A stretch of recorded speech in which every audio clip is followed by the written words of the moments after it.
I am a security guard for a mid-sized office building. It is located right in the center of the city, a modern glass and steel structure surrounded by other businesses.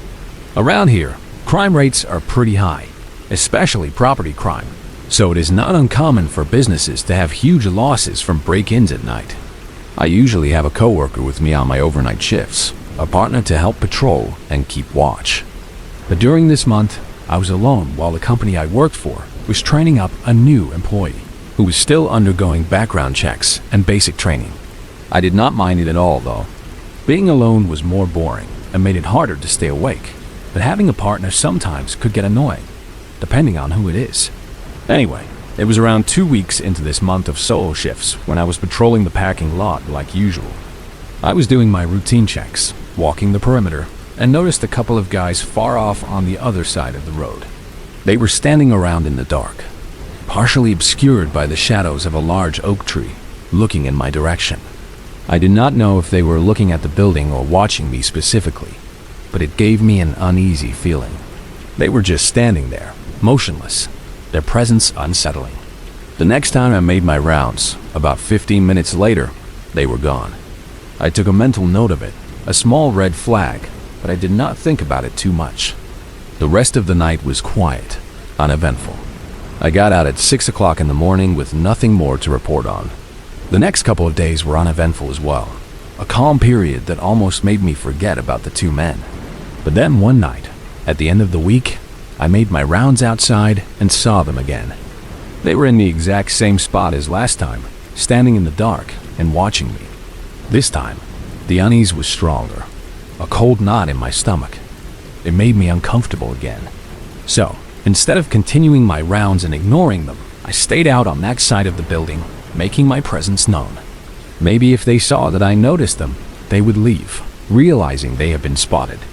I stood out there and walked back and forth, patrolling that section for about 5 minutes, keeping my eyes fixed on them, before the men finally turned and walked away, disappearing into the night.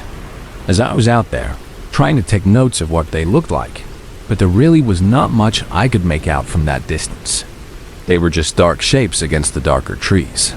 I stayed out for another 10 or 15 minutes after they left, making sure they did not come back before I went back inside. With them gone, I figured now was a good time to head to the break room and take my lunch. It was about 1 o'clock in the morning. The deep quiet of the night settled over the building. The break room was at the far end of the hallway, deep in the back of the building, a place where few people ever went. I sat at a table and started eating my sandwich while scrolling on my phone when I suddenly heard a noise. It was a faint thud, like something being bumped. I put my phone down and looked at the door to the hallway. I had never heard any noises like that before in this building. After a few seconds, when the sound did not repeat, I got up and walked over to the doorway, peering into the silent corridor. I stood there for a good 30 seconds, straining my ears, waiting to hear anything, any other sound. But it all seemed so quiet that I figured it must have been nothing, just the building settling or my imagination playing tricks. I went back and finished my lunch. Afterward, feeling a strange need for reassurance, I went to the security office and double-checked that there were no alerts or flags on the system.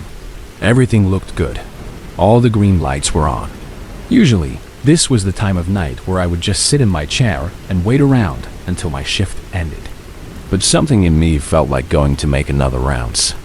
The noise I heard did not have me nervous, though. I think, if anything, I was actually just more curious about what it was, and found it as something for me to look for while I was bored.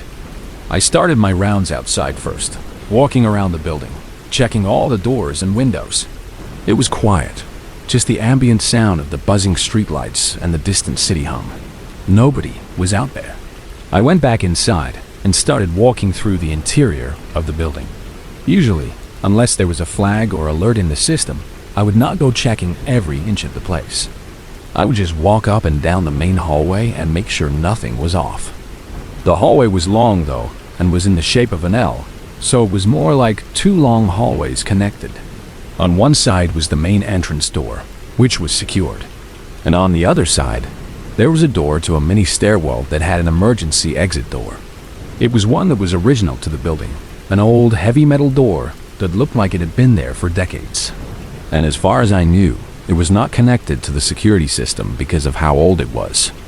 To bypass this, the company just put a huge padlock on it and bolted it shut to essentially make it useless, a permanent seal.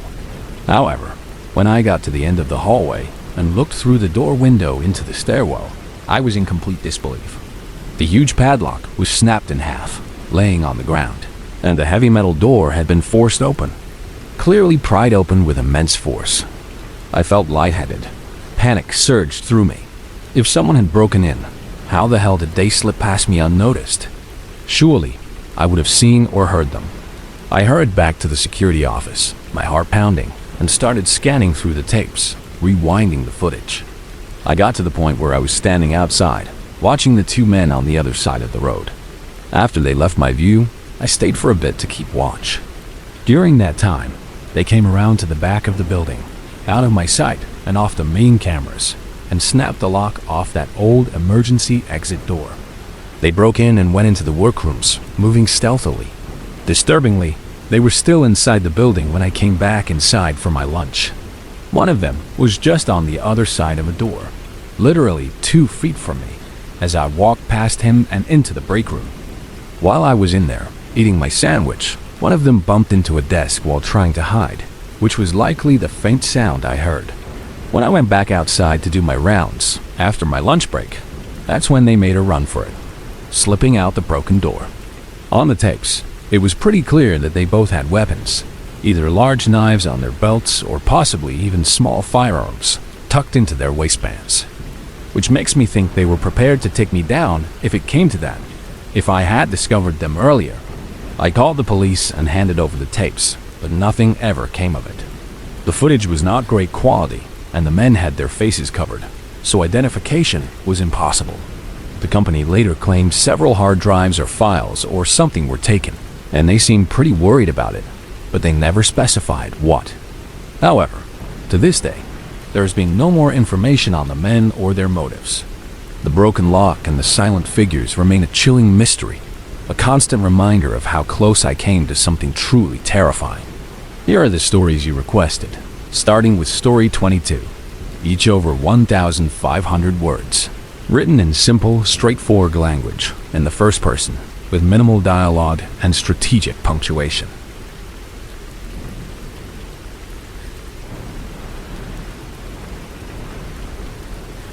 I was in my mid-20s, working the graveyard shift at a small, independently owned convenience store called Night Owl Market. It was nestled on a quiet street on the edge of the industrial park, a place that rarely saw much activity, especially after midnight. I was still going to college online, trying to finish my degree, and these shifts were perfect for it. Most nights, I was the only person in the store, and it stayed so calm that I could easily keep my laptop open on the counter, sneaking in hours of coursework between the occasional customer. It was a good setup for me. I would just slide my laptop out of sight when someone came in, and then pick it right back up the moment they left. This particular night, the weather was truly miserable. A cold, steady rain was falling, slicking the roads and making everything outside seem dark and unwelcoming. Usually, I love nights like this. The bad weather meant even fewer customers, which translated into more uninterrupted study time for me. I had been deep in my textbooks for almost 2 full hours, completely lost in my assignments, when the front door chimed, signaling someone had entered. I looked up, pushing my laptop to the side. A man walked in, shaking rain from his dark jacket. He looked to be in his early 30s, with a neatly trimmed beard and short, dark hair. He seemed ordinary enough, but the way he glanced around the aisles, taking his time, felt a little out of place for a convenience store at that hour. He moved slowly, almost hesitantly, looking at the snack display, then the drink coolers. I waited patiently at the counter, assuming he would eventually make his way over to pay for something. After a minute or two of this meandering, he simply turned around, walked out the door, got into a dark sedan parked just outside, and drove away. It was strange, I thought, to come into a store and buy nothing, but people did odd things. I shrugged it off, retrieved my laptop, and settled back into my studies. The quiet returned, punctuated only by the drumming of the rain against the roof and windows. About 30 minutes passed. I was making good progress on a challenging essay, the words flowing freely, when my peripheral vision caught the familiar sweep of headlights pulling into the parking lot again. I glanced up, my brow furrowed in confusion. It was the same dark sedan. My mind tried to rationalize it. Maybe it was a common car model. Maybe it was a different person. But then the driver's door opened, and the same man stepped out. He walked into the store, and this time, he came directly to the counter. There was a sense of purpose in his stride that had been absent before. Before I could even slide my laptop fully away, he spoke. "Restroom?" he asked, his voice low and uninflected. I was taken aback. Yeah," I stammered, pointing a finger toward the back of the store. "It's right over there, past the coffee machine." I watched him as he walked toward the single-person restroom. The door closed behind him with a soft click. A part of me found it highly unusual. To drive away, only to return 30 minutes later just for the restroom? Surely there were other places closer to wherever he had been during that half hour. Unless he had simply been waiting nearby, maybe in his car, maybe around the corner. Or perhaps he realized he needed something from the store after all, and the restroom was an afterthought. I tried to dismiss the growing unease, but a tiny knot of worry began to form in my stomach. I gave him a few minutes, then a few more. 10 minutes stretched into 15. The quiet hum of the refrigerators and the steady rain outside were the only sounds. He had been in there for a while now. My mind started conjuring scenarios. Had he fallen ill? Is he just taking a very long bathroom break? I really did not want to be the person who goes knocking on the restroom door, demanding to know what was going on. It felt rude, intrusive. But another 5 minutes crawled by, then 10 more. He had now been in that small, single-stall restroom for almost 25 minutes. That was far too long. Just as I was starting to seriously consider what I should do, whether I should call a non-emergency number or try to check on him, the distinct blue and red lights of a patrol car sliced through the dark and rain outside. A police cruiser pulled into the parking lot. It circled slowly, its headlights sweeping across the front of the building, before slowing down right behind the dark sedan. The officer inside clearly paused, inspecting the parked car. After a brief moment, the cruiser stopped directly behind the man's car, and the officer stepped out. He was a tall man, wearing a standard police uniform, and he walked with a deliberate, focused gait. He entered the Night Owl Market, his gaze sweeping across the aisles, then landing on me at the counter.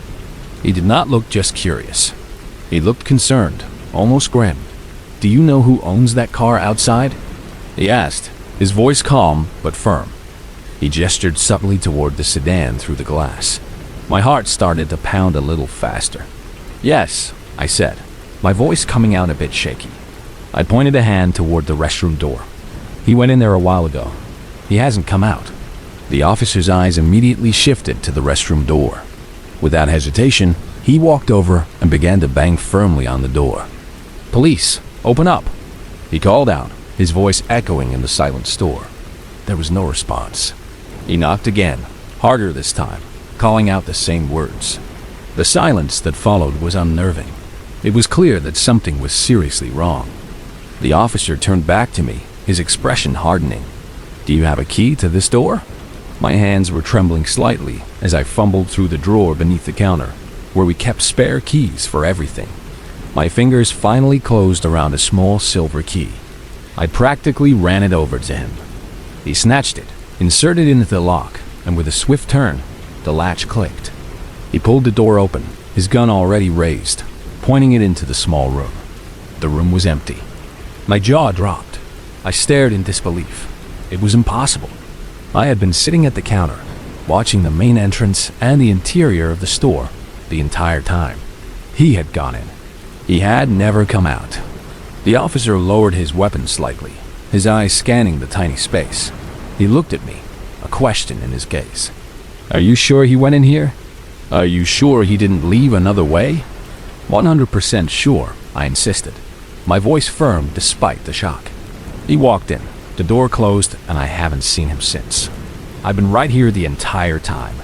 The officer seemed to accept my word, though a flicker of bewilderment crossed his face. He began a more thorough search of the small room, his eyes moving methodically over every surface. That's when he noticed it. The ceiling. It was made of those standard drop and acoustic panels, the kind you often see in offices or commercial buildings, where you could simply push a panel up and slide it out of the way. One of the panels directly above the sink appeared to be slightly ajar, not quite fitting perfectly. He must have gotten on top of the sink, the officer murmured, more to himself than to me, his eyes fixed on the ceiling. Hauled himself up there. The thought sent a shiver down my spine. The man had been hiding in the ceiling above me for nearly half an hour, just feet away, while I sat obliviously at the counter. The officer immediately pulled out his radio and called for backup. The next 15 minutes felt like an eternity. The rain outside seemed to intensify, matching the frantic pulse in my veins. More police cars arrived, their lights flashing, painting the street in alternating red and blue. Officers swarmed the Night Owl Market. They quickly located the man, still hiding somewhere in the ceiling space, probably trying to crawl his way through the tight, dusty crawl space. They brought him down, dusty and disheveled, and arrested him. After everything had settled down and the man was taken away, one of the officers explained a little more about what had happened. The man, whose real name was not given, had been on the run. He had committed some truly horrific acts earlier that night, targeting several random and innocent people in the surrounding area. The authorities had a description of his car and had spotted his license plate on a camera at another, stored just a few towns over. That's why the officer had looked so worried when he first arrived. He knew who the car belonged to, and he knew the type of person they were looking for. The officers made it clear that I had been incredibly lucky. The previous individuals he had harmed were all alone in isolated situations, either working late-night shifts like mine or simply walking around outside in the middle of the night. It was chilling to think about.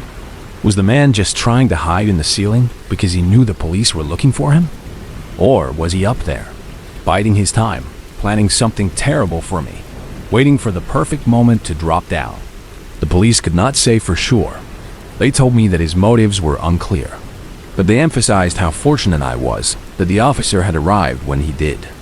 The image of him hiding above me, just out of sight, lingered in my mind for weeks. The silence of the night shift, which I had once found comforting, now felt menacing. Every creak of the building, every shifting shadow, made me jump. I continued to work at Night Owl Market for a few more months, but I never felt truly safe alone in that store again. The thought of that man, locked up for good, provided some comfort, but it did not erase the cold, hard fact that I had been unknowingly sharing a space with pure danger. The experience permanently altered my perception of safety and the quiet solitude of the night. It made me realize how quickly an ordinary evening could twist into something terrifying.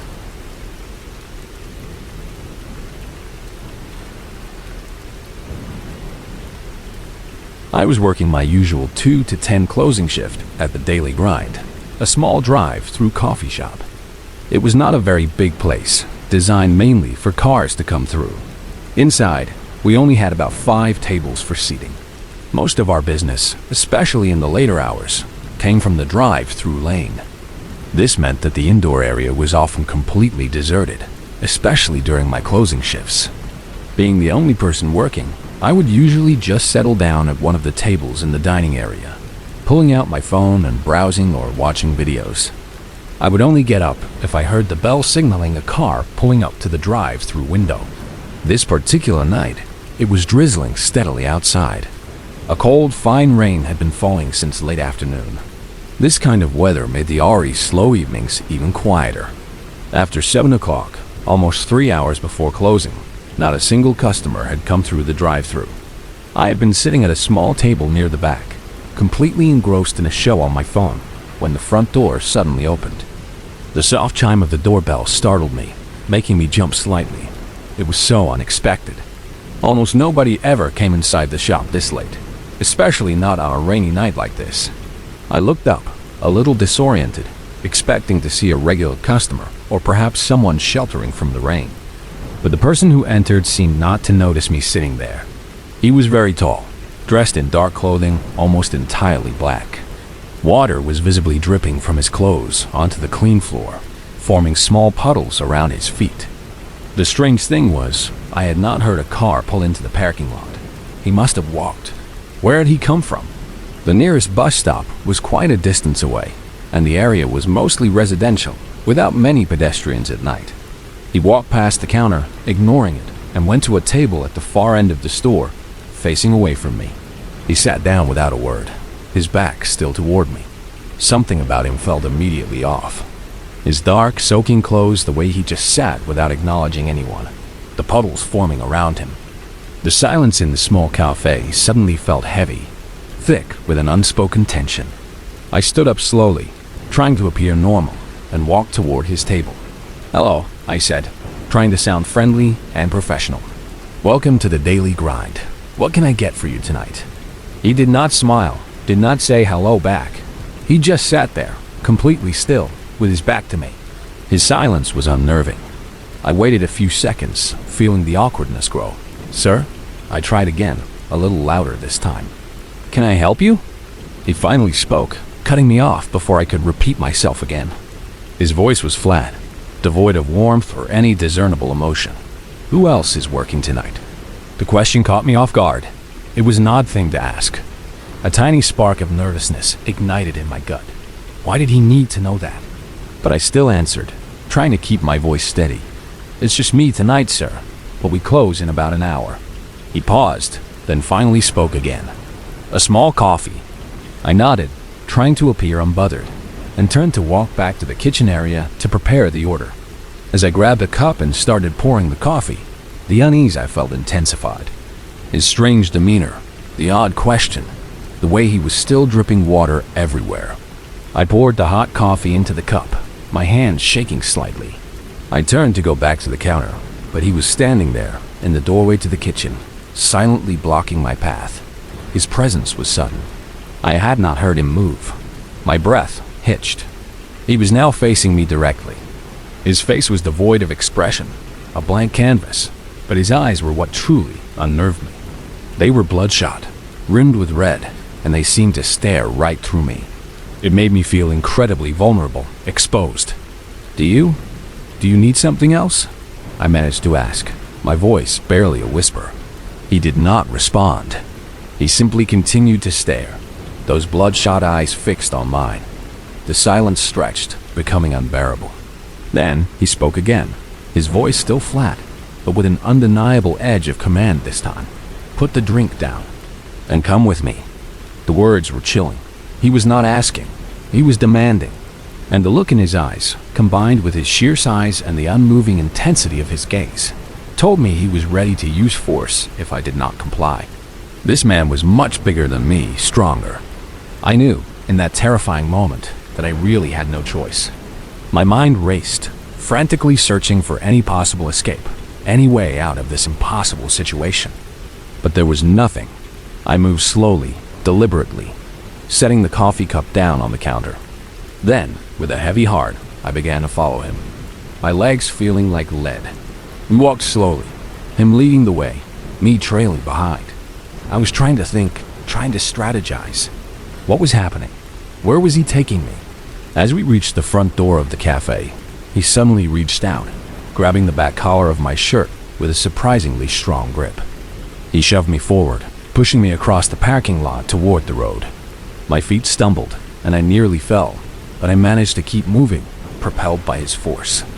On the other side of this quiet, empty road was a completely wooded area. As far as I knew, there were no buildings, no houses, nothing but dense trees and undergrowth. And that was exactly where he was leading me. The rain was still coming down, making the dark woods look even more ominous. Panic was a cold, hard knot in my chest. I imagined being dragged into those woods, unseen, unheard. The thought was paralyzing. Just as we reached the edge of the road, about to step off the asphalt and into the tree line, a single car suddenly appeared. It came around a bend in the road, its headlights cutting through the rain. It was moving slowly, calmly. As it rolled past us, the man abruptly stopped, which, because of his grip on my shirt, forced me to stop too. Both of us instinctively turned our heads, staring at the passing vehicle. It was a police car, a patrol car, moving slowly, the officer inside clearly visible behind the wheel. The officer looked right back at us. Our eyes met for for just a fraction of a second, but it was enough. "Help me!" I screamed, my voice raw and desperate, louder than I thought possible. The man's grip instantly released. He pushed me away from him and, without a second's hesitation, sprinted across the road. He vanished into the dark, rain-soaked woods, disappearing among the trees as if he were nothing more than a shadow. The police car, which had initially been moving past, screeched to a halt. It immediately pulled into the Daily Grind's parking lot, its tires spraying water. The officer jumped out, his hand already on his sidearm, and rushed toward me. He made sure I was okay, asking rapid-fire questions, his eyes scanning the tree line where the man had disappeared. After ensuring I was safe and unharmed, he immediately called for backup. What made the situation even more unbelievable was what the officer told me. He was not even on duty. He was actually heading home for the night, just finishing up his shift, and had taken this road as a shortcut. He had simply happened to be in the absolute perfect place at the absolute perfect time to see us. If he had been even 30 seconds earlier, or 30 seconds later, I would have been dragged into those dark woods, completely unseen, and very likely, I would never have made it out. The sheer randomness of his presence, combined with my desperate scream, had been my only salvation. More police arrived quickly, their flashing lights illuminating the rainy night. They searched the woods for hours, but the man was nowhere to be found. They did manage to get some decent footage of him from the Daily Grind security cameras, clearly showing him entering the cafe, and then, much later, pushing me out into the parking lot. But despite the footage, despite a thorough search of the area, nothing has ever been found. No leads, no identification. It has been almost 2 years since that terrifying night. I still work at the Daily Grind, but I no longer sit at the tables, casually watching Netflix. My eyes are always on the front door, always on the parking lot. I just hope that man, the one with the bloodshot eyes and the blank face, never comes back. The memory of his silent, demanding presence still haunts my quiet nights.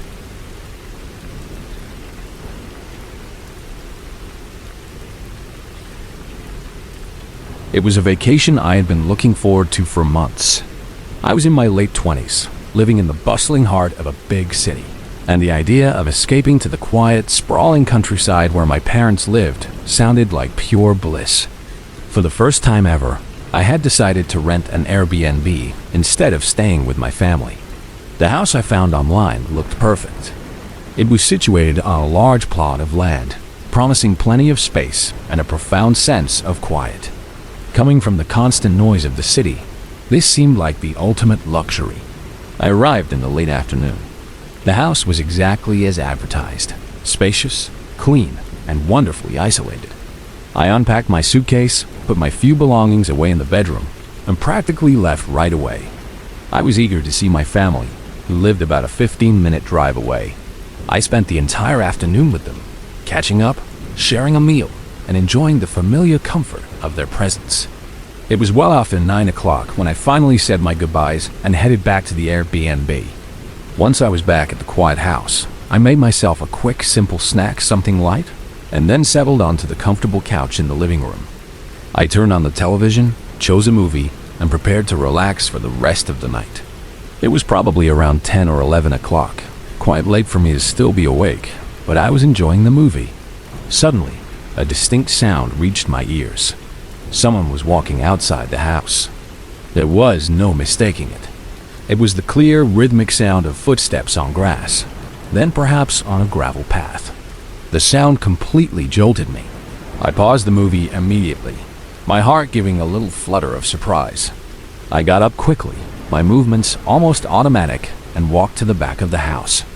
I approached the back door, peering through the glass. It was, of course, very dark outside, but my eyes quickly adjusted. I saw a figure, a man, walking away from the house and heading toward the dense line of trees that bordered the back of the property. What was truly unnerving was that I had not heard his footsteps approaching. He must have already been standing by the house, perhaps for a considerable amount of time, before I heard him begin to leave. The thought sent a chill through me. Once he was out of sight, swallowed by the darkness of the tree line, I cautiously opened the back door and stepped outside onto the small back patio. The patio itself was empty. no one was there. But as my eyes scanned the ground near the house, I saw them. Clear, fresh shoe prints pressed into the damp grass, leading right up to one of the windows. My breath hitched. I followed the prints with my gaze, my eyes tracing their path directly to the window of the living room, the very room where I had been sitting on the couch just moments before. I looked through the glass of that window. From that vantage point, there was a direct line of sight to the couch where I had been comfortably watching my movie.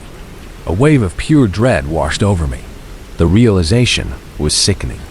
That man, that unseen guest, had been standing right there, staring into the house, watching me. And I had been completely oblivious, comfortable, and absorbed in my film.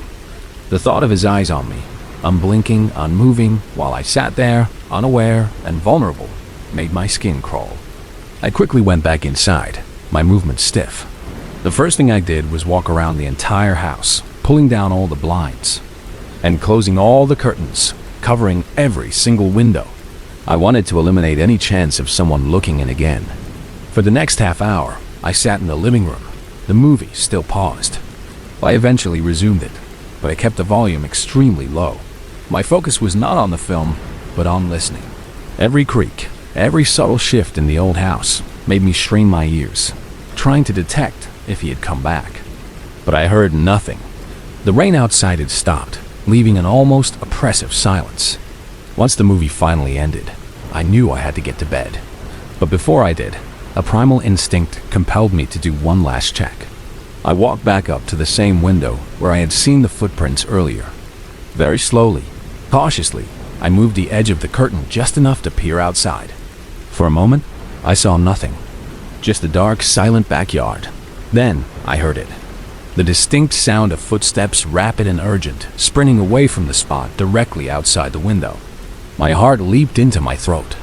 I hesitated, frozen in place for a long second, before looking out fully. And there he was again, the same shadowy figure running full tilt into the tree line, disappearing just as he had before. This was no coincidence. He had returned. My hands were shaking as I immediately grabbed my phone and dialed the police. I explained what I had seen, my voice a frantic whisper. Of course, by the time the officers arrived, the man was long gone, too far for them to find him or even conduct a meaningful search in the dark. However, while the police were looking around the outside of the house, inspecting the grounds with their flashlights, I noticed something else, something even more disturbing. I went into the bedroom where I had left my suitcase earlier. It was open. Not just slightly unzipped, but fully open, and the contents were clearly disarranged. It had been searched through. A few small personal items, nothing of great value, were even missing. The realization hit me with the force of a physical blow. This probably happened earlier in the day, while I was with my family. The man could have been in the house when I came back from my parents'. He might have been hiding, only to sneak out of a window just before I saw him. But why he came back afterward, not once, but twice, was what truly disturbed me. He had been watching me, checking on me. If I had not caught him staring into the house, if I had simply gone straight to bed as planned, there was a terrifying chance that he would have been waiting right outside that window, perhaps even planning to enter again once I was asleep. The experience left me deeply shaken. I cut my vacation short, unable to shake the feeling of being watched, of my private space being violated. I still think about that house sometimes, and the dark figure in the yard. The memory of his eyes, unseen, fixed on me from the shadows, is a feeling that has never truly left me. I've since become incredibly careful about locking all doors and windows, and I never again take for granted the feeling of safety within my own home, or any home I might occupy.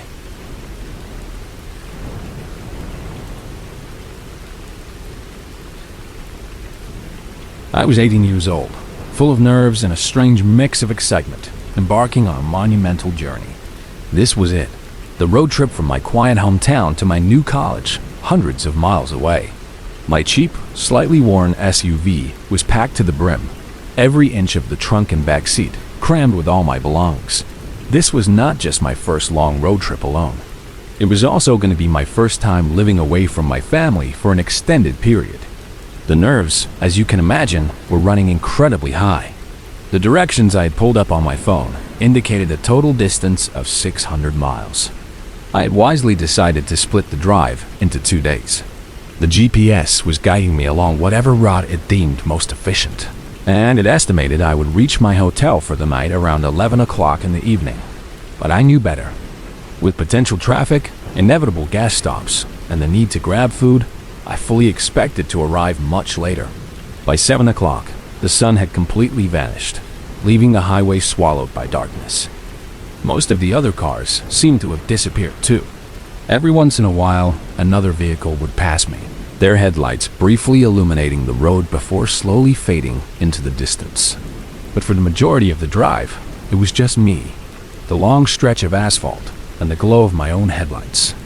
This isolation, combined with the rhythmic hum of the engine, slowly started to make me feel incredibly tired and bored.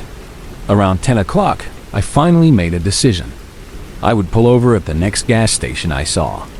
I needed a break, a little something to wake myself up before pushing through the final stretch of driving for the night. About 10 minutes later, I saw the welcome sign for an exit. I steered off the main road and onto a small service road that led directly to a gas station. This was not a town or a city. It was literally just a gas station, a few pumps, and a tiny, almost desolate convenience store. There were no other cars on the road leading to it, no other vehicles in the parking lot.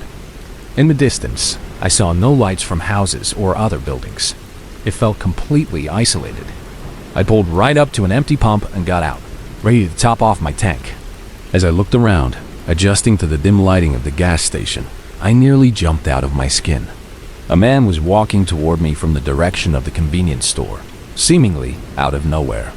Compared to me, he looked much older, perhaps in his 50s, and his clothes were worn and dirty, making him appear somewhat unkempt, almost homeless. Regardless, being approached out here, in this isolated spot, was not something I had been expecting, and his short, almost unsettling smile did nothing to make me feel more comfortable. Do you need something?" I asked, trying to keep my voice steady, secretly hoping he would not walk any closer. The man stopped a few feet from my car. He looked around, almost cautiously, scanning the empty lot in the dark road before finally responding. His voice was raspy but clear. "Take the exit back onto the highway." I looked at him, completely confused. I was not sure if I was understanding him correctly. He pointed a finger behind me, toward the exit ramp I had just used to get off the highway. "Take the exit back onto the highway," he repeated, his gaze intense. After a second, trying to process his words, I just said, "Okay," still bewildered. The man then turned and walked off, settling himself against the side of the convenience store, his back to me. His advice made absolutely no sense. The exit I had just taken was a one-way ramp. By his logic, he wanted me to drive up a one-way road in the wrong direction, do a U-turn, and somehow get back onto the highway. It was completely illogical.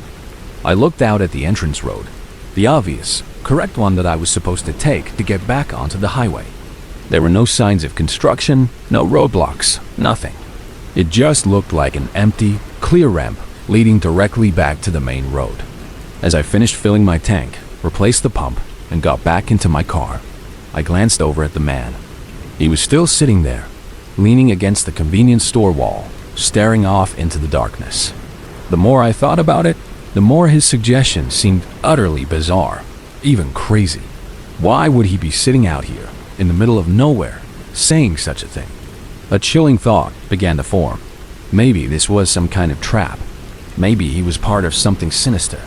My gut instinct screamed at me to be cautious. I decided to trust that instinct. I drove out of the gas station lot and headed straight for the normal, obvious entrance ramp back onto the highway. It looked completely clear. As I merged onto the highway, however, I immediately noticed something was wrong. Pretty much all the streetlights along this stretch of road were out. The road ahead was plunged into an unsettling darkness. I slowed down, my foot hovering over the brake pedal. Maybe this was a construction zone, or there had been a power outage. I gripped the steering wheel tighter, my eyes focused intently on the road directly ahead, making sure to be extra cautious of any obstacles or dangers lurking in the darkness. My headlights cut a narrow beam through the inky blackness. As I made my way through the unlit road, my gaze flickered to the left, toward the side of the highway. For a brief instant, I saw only a vague outline of a figure. Before I could process what it was, a pickup truck, appearing seemingly out of nowhere, swerved directly in front of my car, effectively blocking the entire lane. It stopped abruptly, forcing me to slam on my brakes, sending my SUV skidding slightly. Every door on the pickup truck opened simultaneously, and 4 men leaped out. They started running toward my car, their forms quickly becoming clearer in the faint light of my headlights.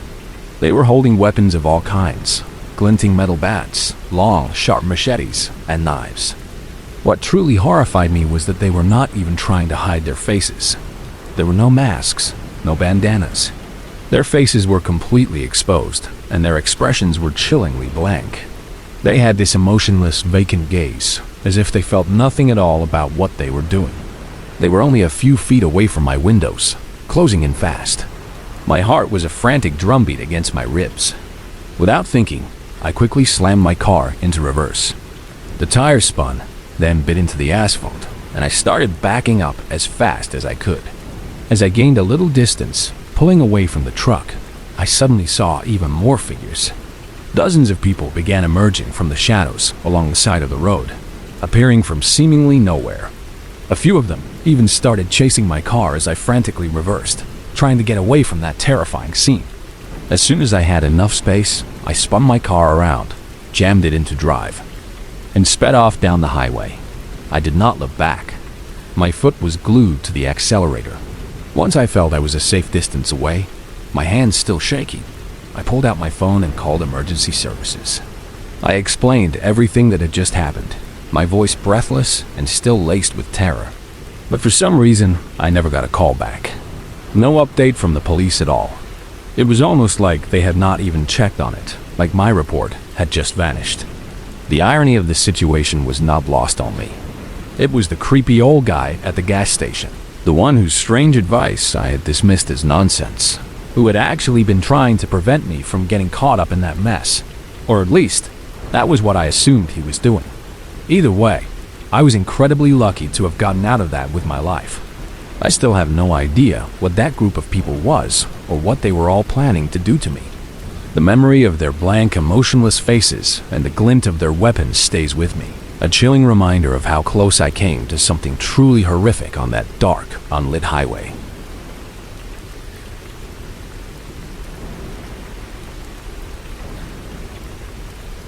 It was a typical Friday night. My college classes were over for the week, and I was spending the evening doing DoorDash deliveries. This was my regular routine, working on the weekends to help me pay for all my living expenses while on campus. The night had started well, with a steady stream of orders keeping me busy and allowing me to make a good amount of money. But then, after the big dinner rush, the orders hit a stalemate. Very few requests were coming through, and the ones that did appear were for very low pay, barely worth the gas and time. They were basically waste of time orders.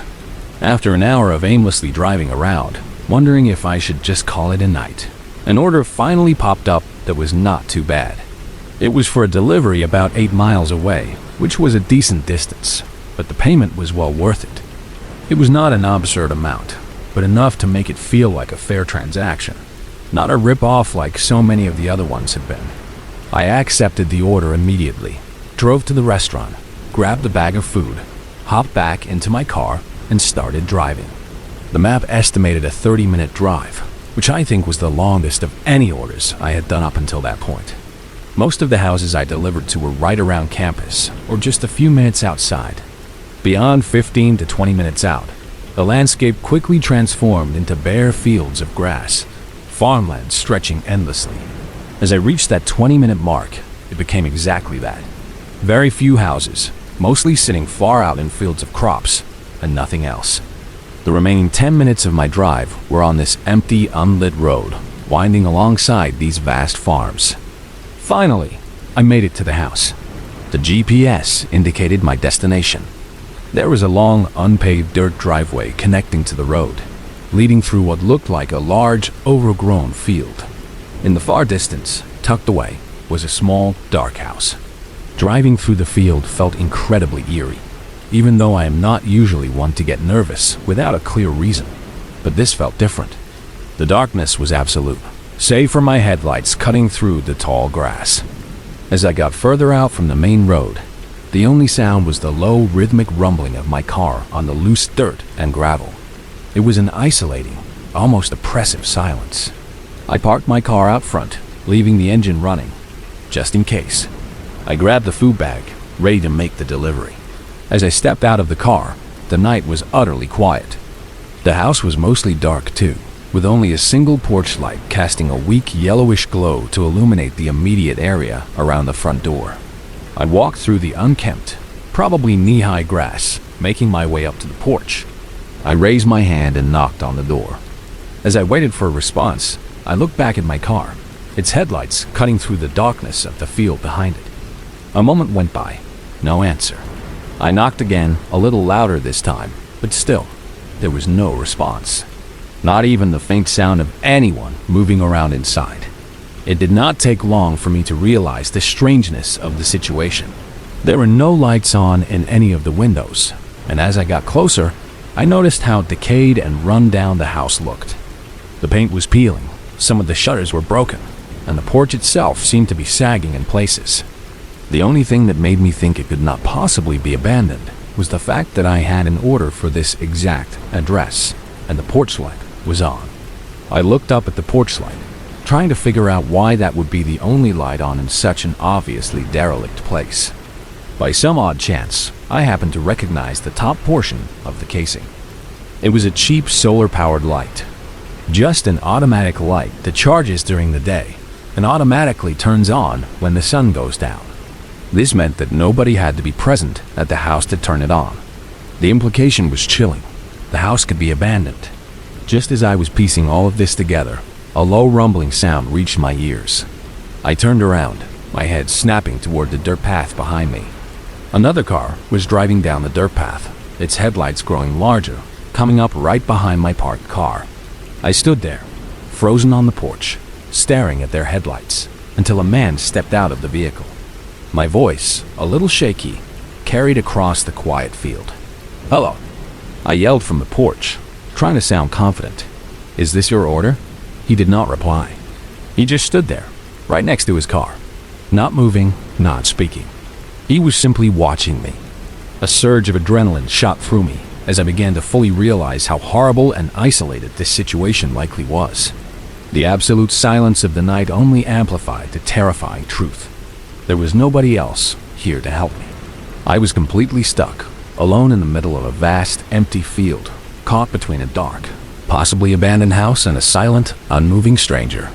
In a split second, purely instinctual reaction, I dropped a food bag onto the porch. Without another thought, I sprinted off the porch, running around the side of the house and straight into the field of tall grass that stretched out behind it.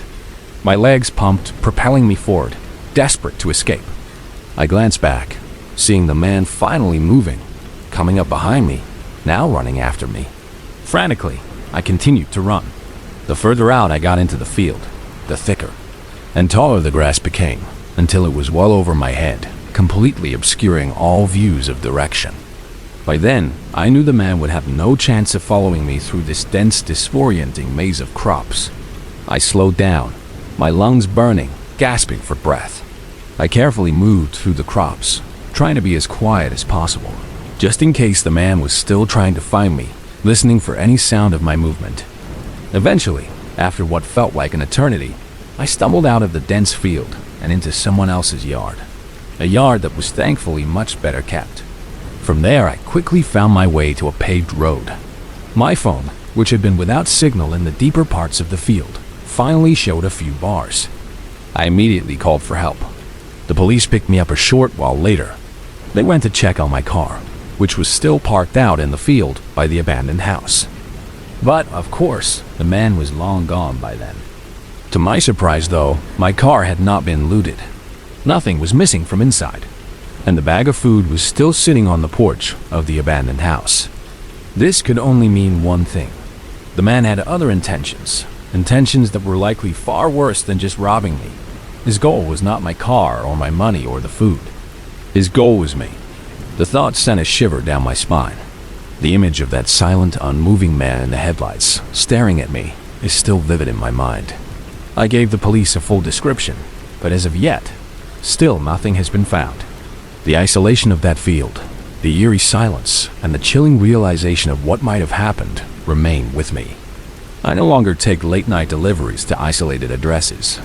The memory of that night and the escape through the tall, dark grass is a constant, terrifying reminder of how vulnerable one can be, even in the most ordinary of circumstances.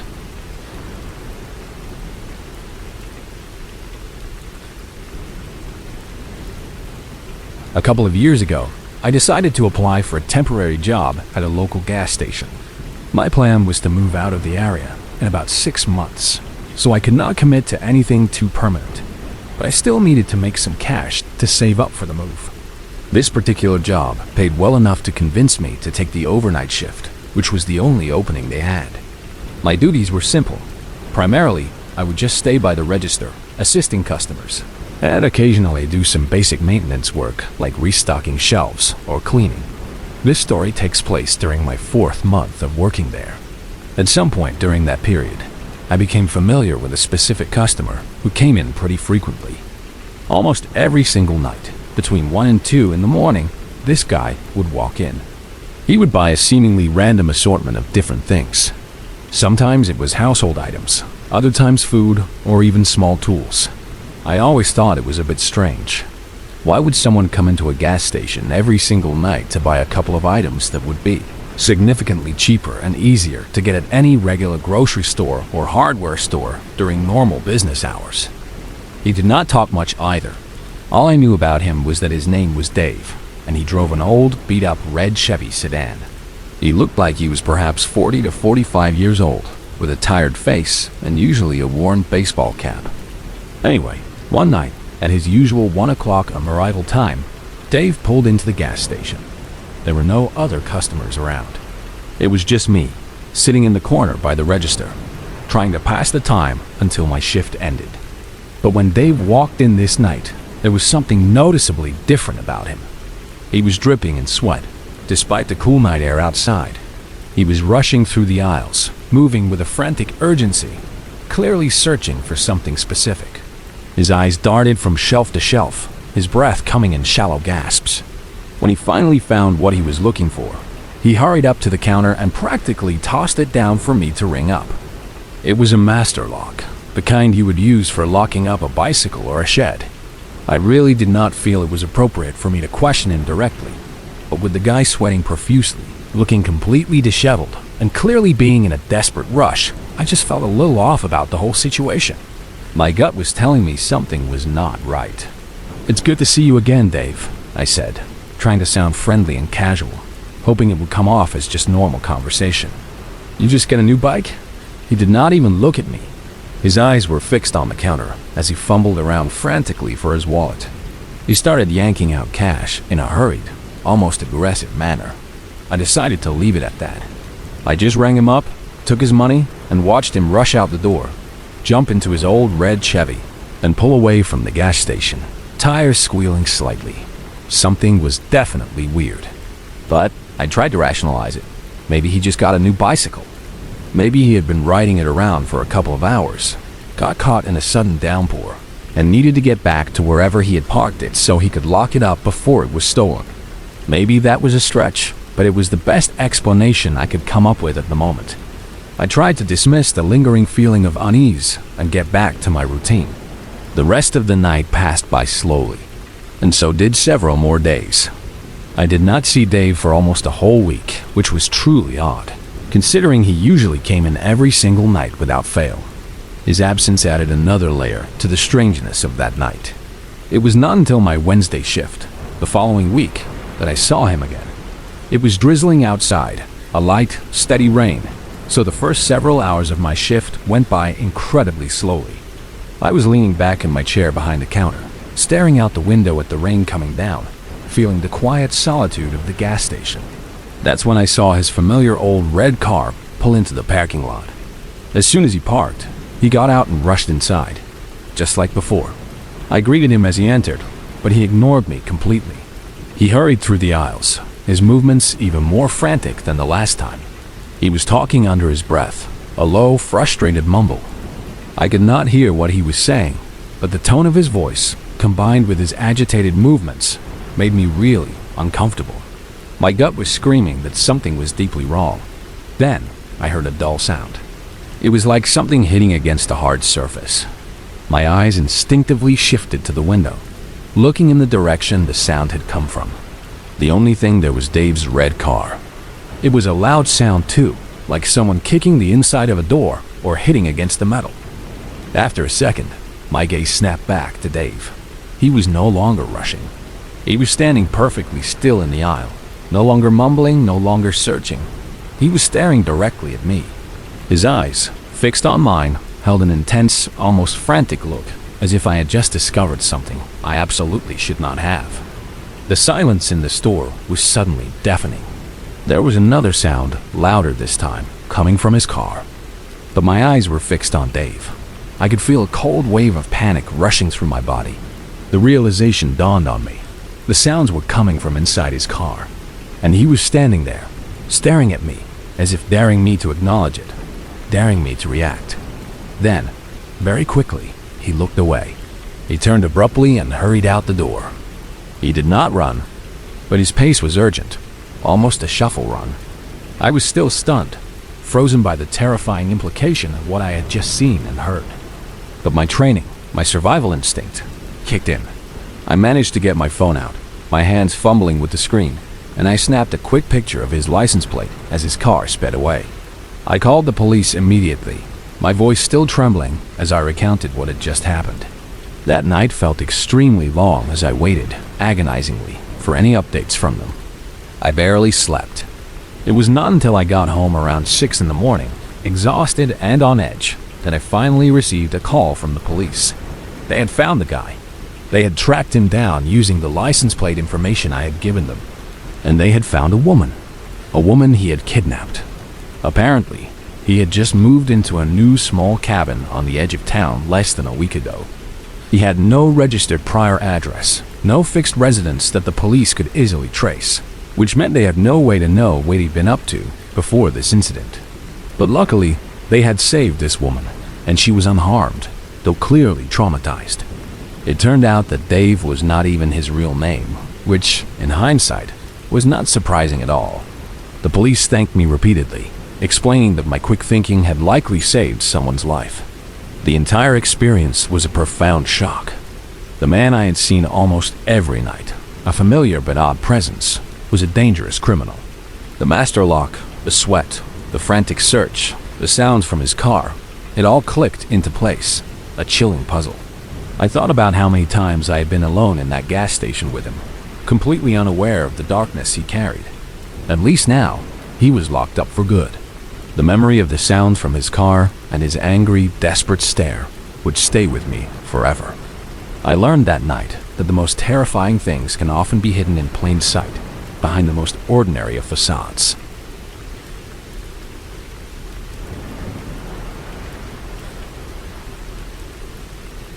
This happened a few months ago, while I was driving for a popular food delivery service. I typically only drive as a side gig, maybe 10 to 15 hours a week, just to earn a little extra cash. On this particular night, I was only planning on doing a couple of orders since it was already quite late. I picked up a small order around 1 o'clock in the morning. It was to be delivered to a business building somewhere across town. This was a fairly normal thing. Often, people working overnight shifts in offices or other businesses would order food. When I pulled into the parking lot of the building, it was completely empty. Not a single car was there. It was a large, modern office complex, but it looked utterly deserted. I even drove around to the back just in case there was a hidden lot, but there was nothing. I parked my car in a spot near the front entrance and got out with the food bag. The place was definitely an office building of some kind. It was smaller than most, only 2 stories high and not very wide. All the lights were off in the windows, casting the building in darkness, except for one light inside, dimly illuminating the area directly behind the front door. I walked up to the door, pulling out my phone to double-check the delivery app. The instructions were specific. Enter the main hallway, and leave the bag outside of room 232. I peered through the glass of the front door. Inside, I could see a long hallway stretching into the building, lined with a series of closed doors on either side. Delivering to specific rooms was something I had only ever done at hotels, so this was a bit new for me in an office setting. I tested the door. I pushed on it gently, and to my surprise, it swung inward. It was unlocked. I stepped inside, the door closing softly behind me. I expected to hear something. The hum of computers, the soft murmur of people working, maybe even someone moving around or talking. Instead, there was nothing. Not a single sound throughout the entire building. It was eerily quiet, the only audible thing being the faint, almost imperceptible white noise from the overhead lights buzzing far above me. As I walked past the first few doors, I noticed that all the numbers were in the hundreds, like 102 and 106. The room the instructions said to leave the food at was in the 200s, so I immediately assumed that meant it was on the second floor. In the middle of the hallway, I saw a doorway leading to a staircase. The door itself was held open with a wedge-shaped door stopper on the floor. However, the lights in the stairwell were not on. It was dark. I stepped into the stairwell and approached the bottom of the staircase. I looked up. The entire stairwell was pitch black. Not even a sliver of light was coming from above, from where room 232 was supposed to be. Again, the eerie silence of the building pressed in on me, amplified by the darkness of the stairwell. A cold chill ran through me. I am always one to follow delivery instructions meticulously, aiming for good reviews and customer satisfaction. But this was the first time I distinctly told myself that this was simply too sketchy. The emptiness, the darkness, the complete silence, the unlocked door, the specific request to go deep into a deserted building at 1 in the morning. Every fiber of my being screamed that something was wrong. I decided not to go up. I took a step back, out of the dark stairwell, and returned to the dimly lit main hallway. Just as I did, the door directly across from me, which had been closed, suddenly opened. The lights in that room were off, but a man emerged from behind the door and stepped into the hallway. He was wearing street clothes, not the kind of attire an office worker would typically wear, especially late at night.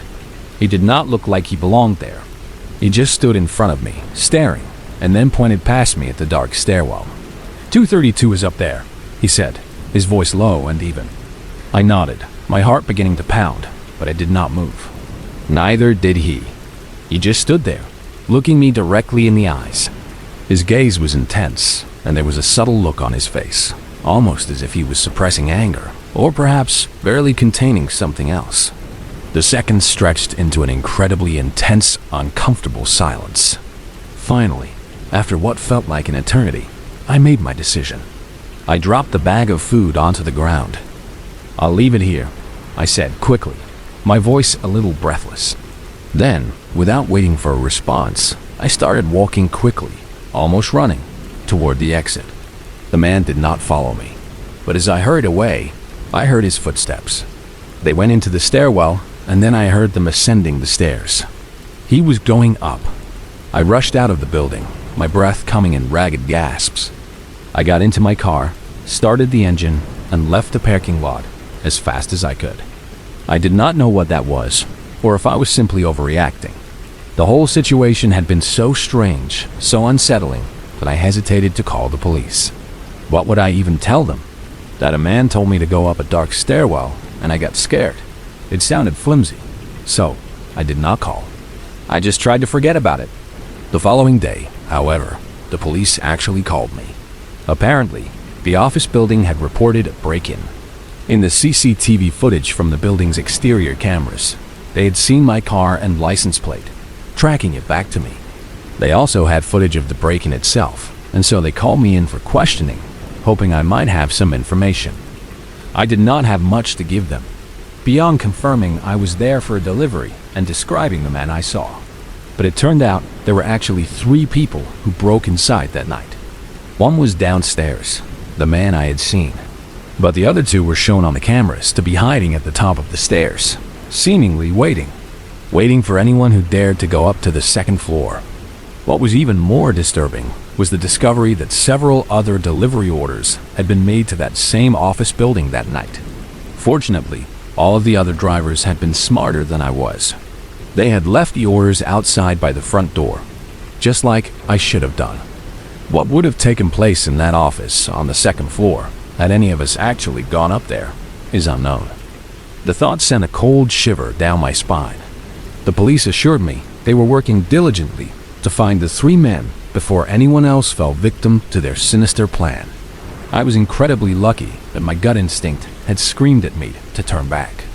The image of the man's suppressed anger, his fixed gaze, and the 2 other figures waiting in the darkness above still haunts me. I no longer delivered to deserted business buildings late at night. Some instincts, I learned, are worth listening to, even if you do not understand why.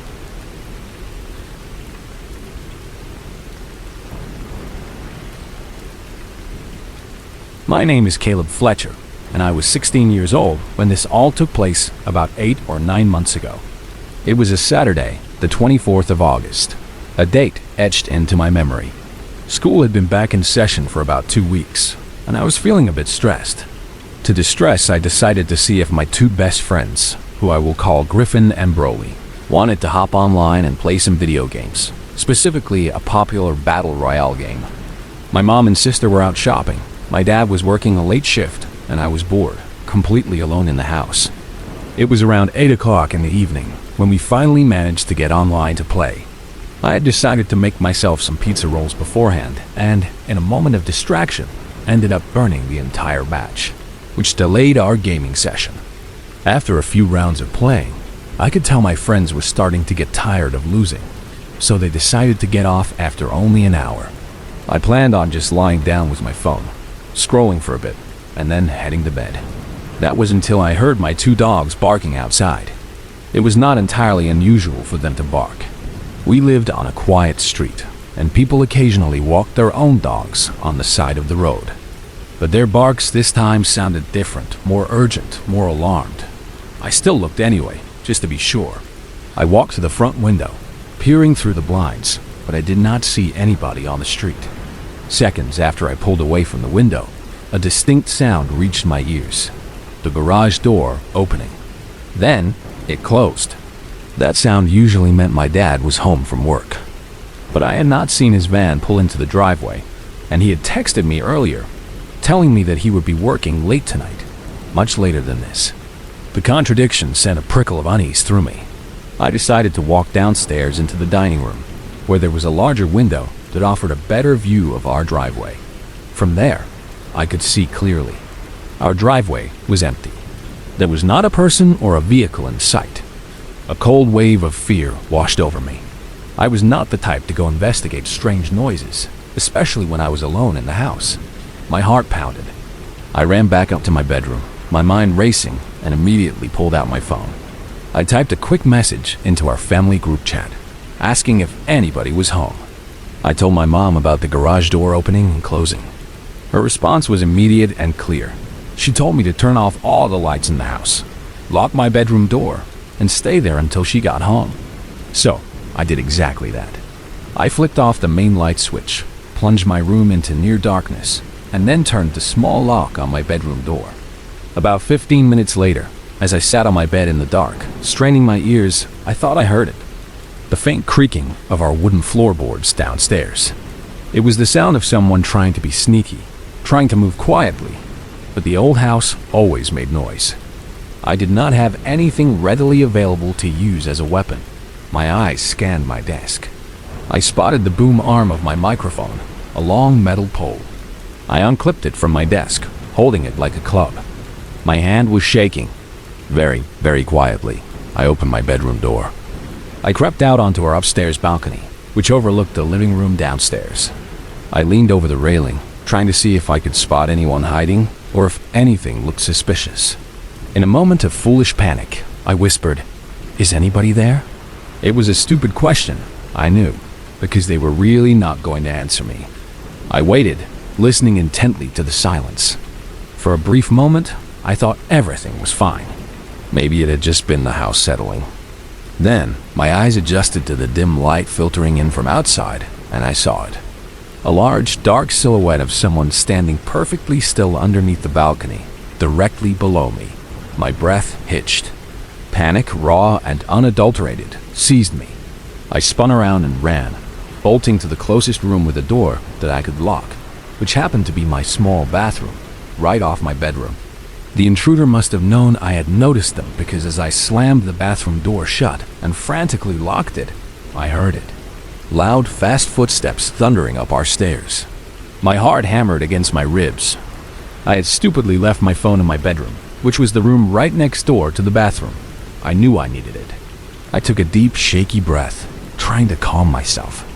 Building up all the courage I could muster, I quickly unlocked the bathroom door, bolted into my bedroom, and slammed the door shut again, locking it as fast as I could. My sister's room was right across from mine, and its door was open. That was a bad sign. I figured the intruder must have been in there, perhaps searching or waiting. After locking my bedroom door, I grabbed my phone, my fingers fumbling. I quickly typed 911 into the dialer. Just before I hit the call button, my eyes drifted across the room. I noticed something that made my blood run cold. The storage room in my wall, a small closet-like space, was open. Just a tiny crack. And through that crevice, a dark brown eye was peeking, staring directly into my soul. The pure, unadulterated terror I felt in that moment is something I will never, ever forget. It was primal, overwhelming. I did not hesitate. I booked it. I bolted down the stairs, my feet pounding, and burst out my front door. I ran, adrenaline fueling my legs, sprinting up the hill to my neighbor's house.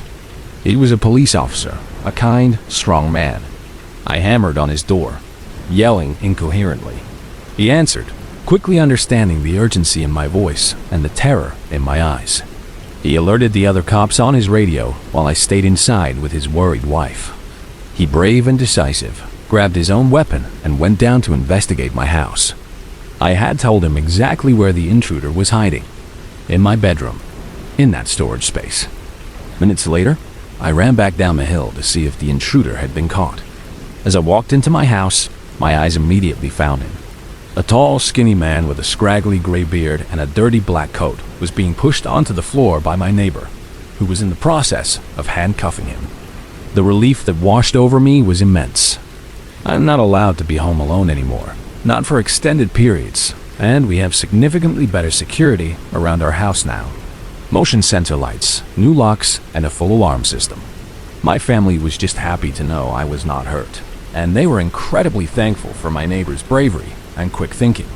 I do not wish an experience like this on anybody, not even my worst enemy. The image of that eye, peering through the crack in my wall, is burned into my memory forever. It taught me that sometimes the greatest dangers are already inside, waiting in the silence.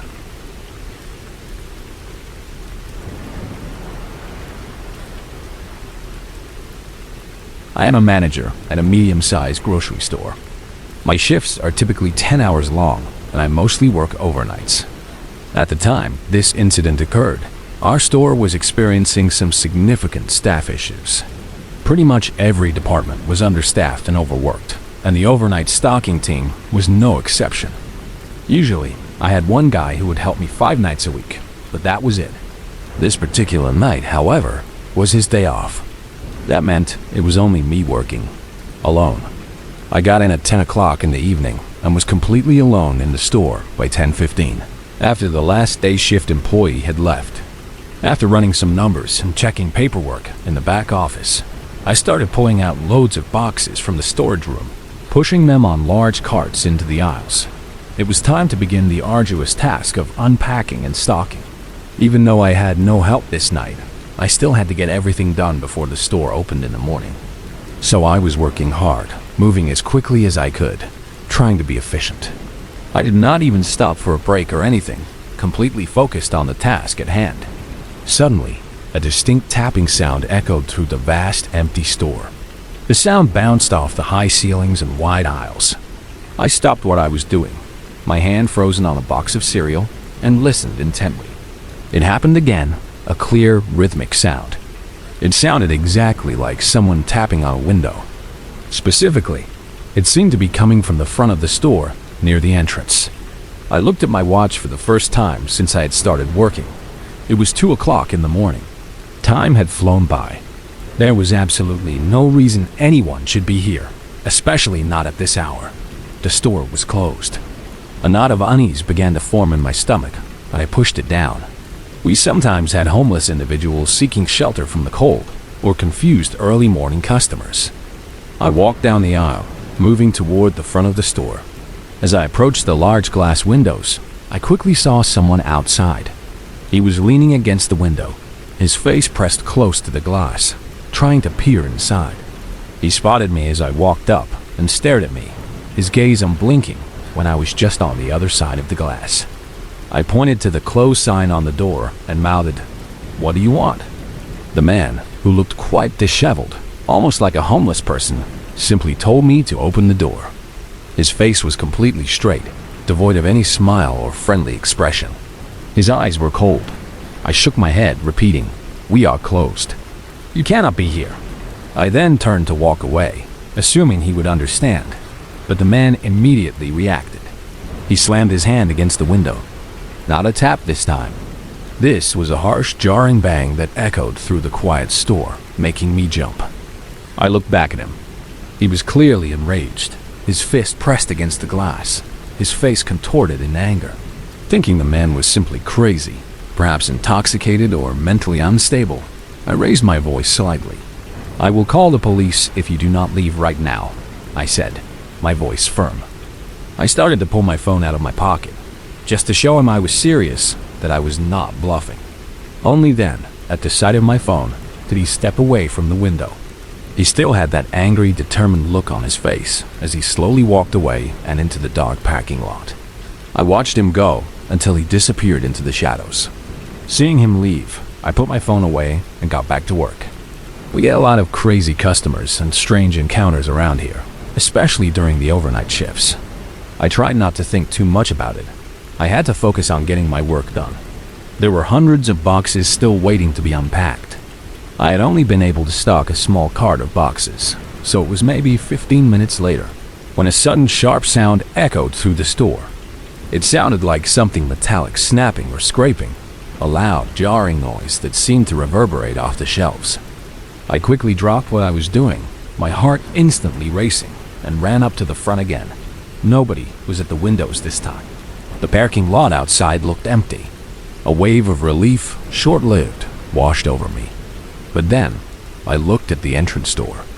It was one of those large revolving glass doors, the kind that spins around. When we closed the store for the night, we secured it with a heavy bolt lock at the very top, meant to keep it from opening or spinning. My eyes immediately went to where the bolt should have been. It was missing. Not just unlocked, but the entire heavy bolt was gone. It had been ripped out of the frame. I pressed my hand on the glass door, and it glided around with terrifying ease, completely unlatched, allowing anyone to get in. Anyone could simply push it and walk right in. I could feel the blood drain from my face. My skin turned cold. The realization crashed over me. That scraping sound. The missing bolt. The man had not just left. He had broken in. And he was somewhere inside the store. I knew, with absolute certainty, that I needed to call the police immediately. I turned around, my mind racing, preparing to run to the front office where there was a landline phone. But as I turned, I was instantly looking into the face of that guy from before. He was only a few feet from me, standing silently in the aisle, still having that enraged, almost maniacal stare. I did not hesitate. There was no time to scream, no time to think. I just ran. I lunged forward, through the revolving door, hearing the man's heavy footsteps following close behind me. As I burst out into the dark, rain-slicked parking lot, an old, beat-up van suddenly came speeding up to the front of the store. It swerved, nearly hitting me, but I just kept running, my legs pumping, fueled by pure adrenaline, until I reached my car. I fumbled with the keys, my hands shaking so badly I could barely get the door open. I practically dove into the driver's seat. As I frantically started the engine, I glanced back. The man was no longer chasing me, and the van was now speeding out of the parking lot, tires squealing, disappearing into the dark, rainy night. I called the police as soon as I was safely in my car, parked a distance away. I spent the next couple of hours explaining everything that had happened, my voice still trembling with residual fear. It was not until the next day, when the police finally reviewed the security footage from the store, that we got a clearer picture of what transpired. The image quality was not the best, especially in the dark, but it showed the man returning, struggling with the door, and then finally ripping the bolt out. It also showed him inside. The police could say almost for sure that the men in the van and the man who broke in, were trying to get me into their vehicle. But we had no way to know why. Their motives remained a terrifying mystery. I am sure, with a chilling certainty, that if I had not been as quick to react, if I had hesitated for even a second, I probably would not have ever been seen again. The memory of that man's enraged face and the empty space where the heavy bolt should have been remains a stark, terrifying reminder of how quickly a normal night shift can turn into a desperate fight for survival. I still work at the store, but every closing shift, I now triple-check that door.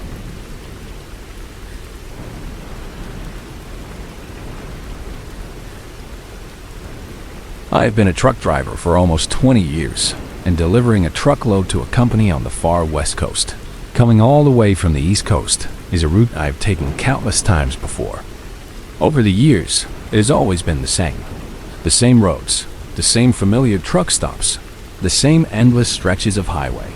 It becomes a routine, a predictable rhythm of long-haul driving. And in all those 20 years, I had never really had anything crazy happen. I had a few odd scenarios, a few strange encounters, but they never amounted to anything truly dangerous or memorable. So, when I was driving this route again a few months ago, I had no worries in my mind. It was just another day on the job. About 20 hours into the route, as night had fully descended, a storm started rolling in. The weather quickly turned, with heavy rain beginning to fall and strong winds picking up. The visibility dropped significantly, forcing me to slow down my driving.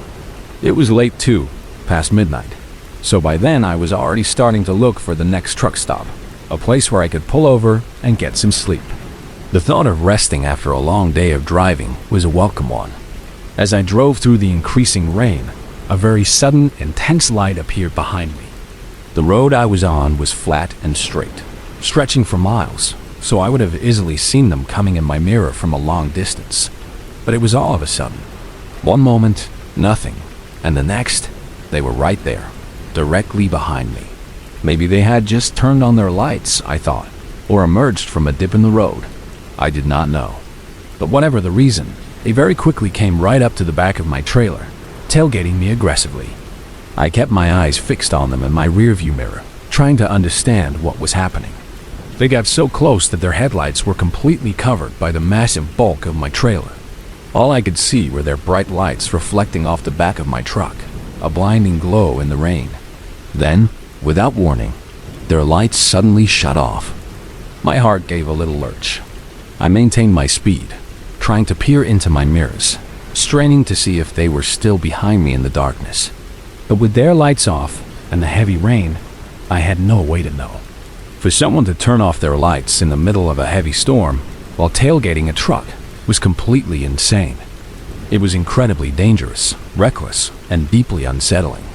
Thankfully, a sign appeared through the rain, announcing that a truck stop was only 5 miles ahead. At least I knew I was close to getting away from whatever this terrifying situation was. I did not want to jump to conclusions based on just some weird, aggressive driving behavior, but as a long-haul trucker, it is hard not to immediately think about the possibility of an attempted robbery, especially when you are alone on the road at night, miles from anywhere. The thought settled heavily in my mind.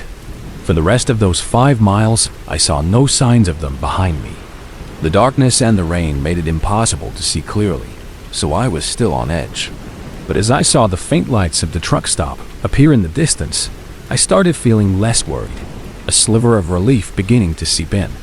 I pulled into the truck stop, my eyes still darting to my mirrors, trying to check if they had followed me.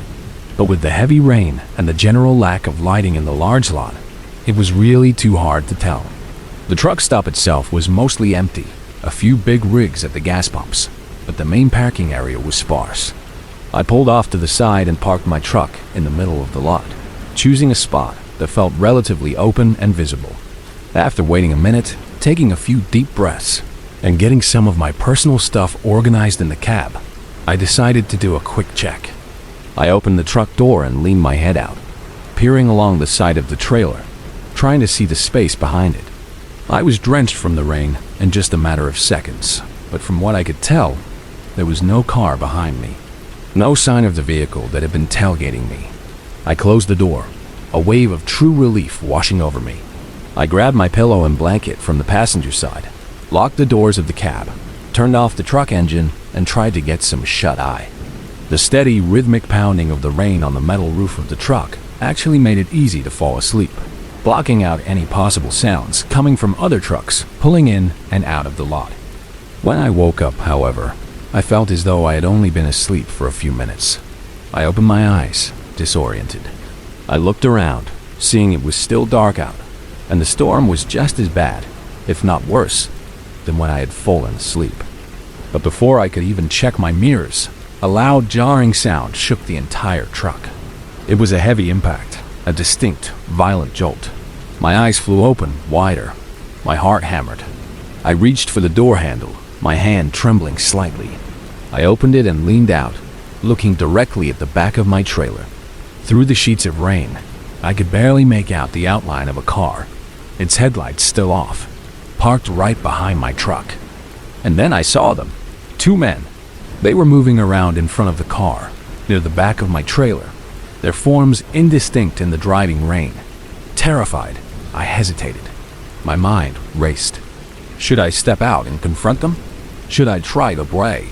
As I sat there in that agonizing moment of hesitation, my door, which I had just opened slightly, suddenly slammed inward, hitting against my body with force. It shoved me back further into the driver's seat. Another man stood outside, right by my door. He was yelling something at me, his voice muffled by the rain, but I heard the words clearly enough. "Stay where you are." Then he slammed the door again, trapping me inside. His right hand was shoved deep in his hoodie pocket, his arm held stiffly.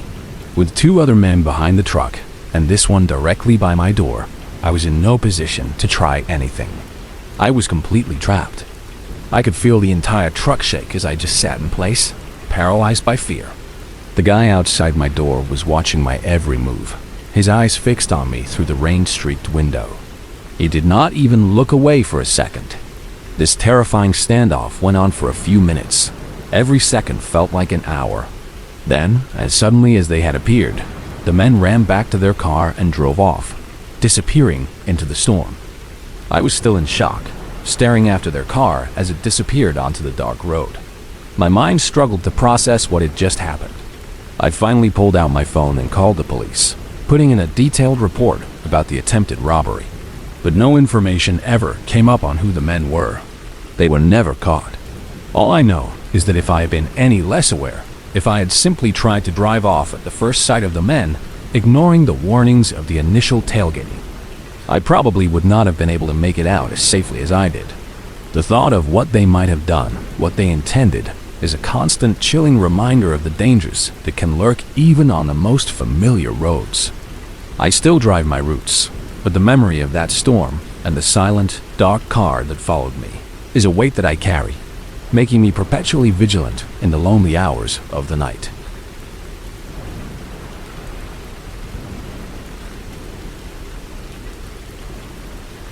This was back in the summer of 2016. My parents had just moved from the central part of the country to the far west coast, and I was making the long drive out there to visit them for the first time in their new home. A large portion of the way there is incredibly empty, a vast expanse of open land with only a few gas stations and small roadside stops spread out along the long highway. It could feel very isolated.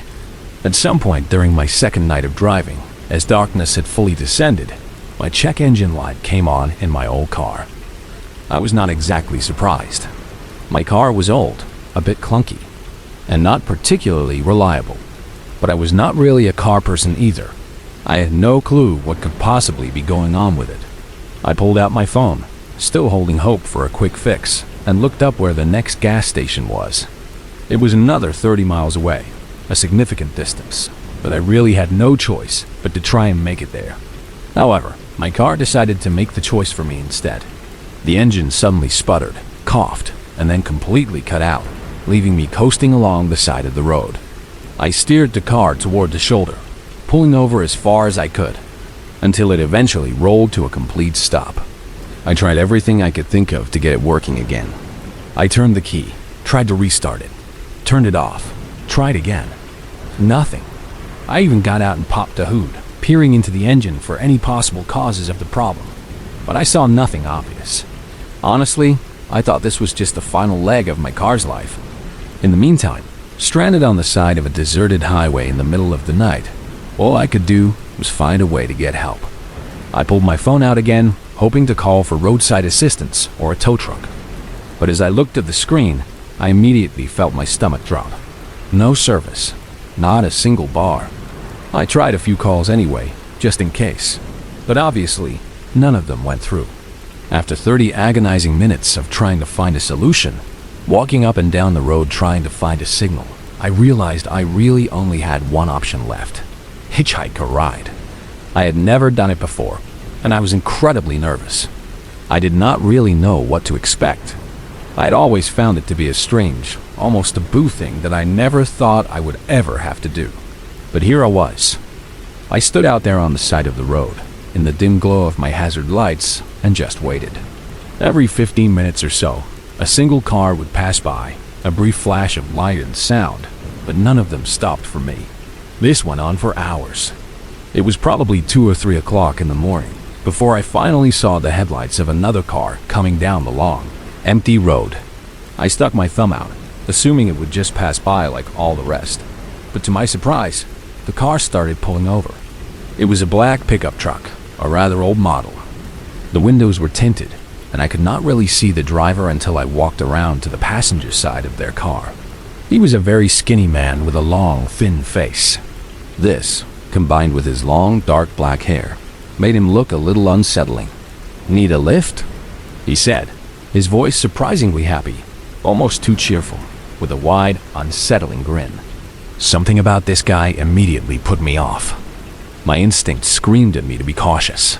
But honestly, I was utterly exhausted, freezing cold, and this might be my only opportunity to get a ride. So, against my better judgment, I did not pass it up.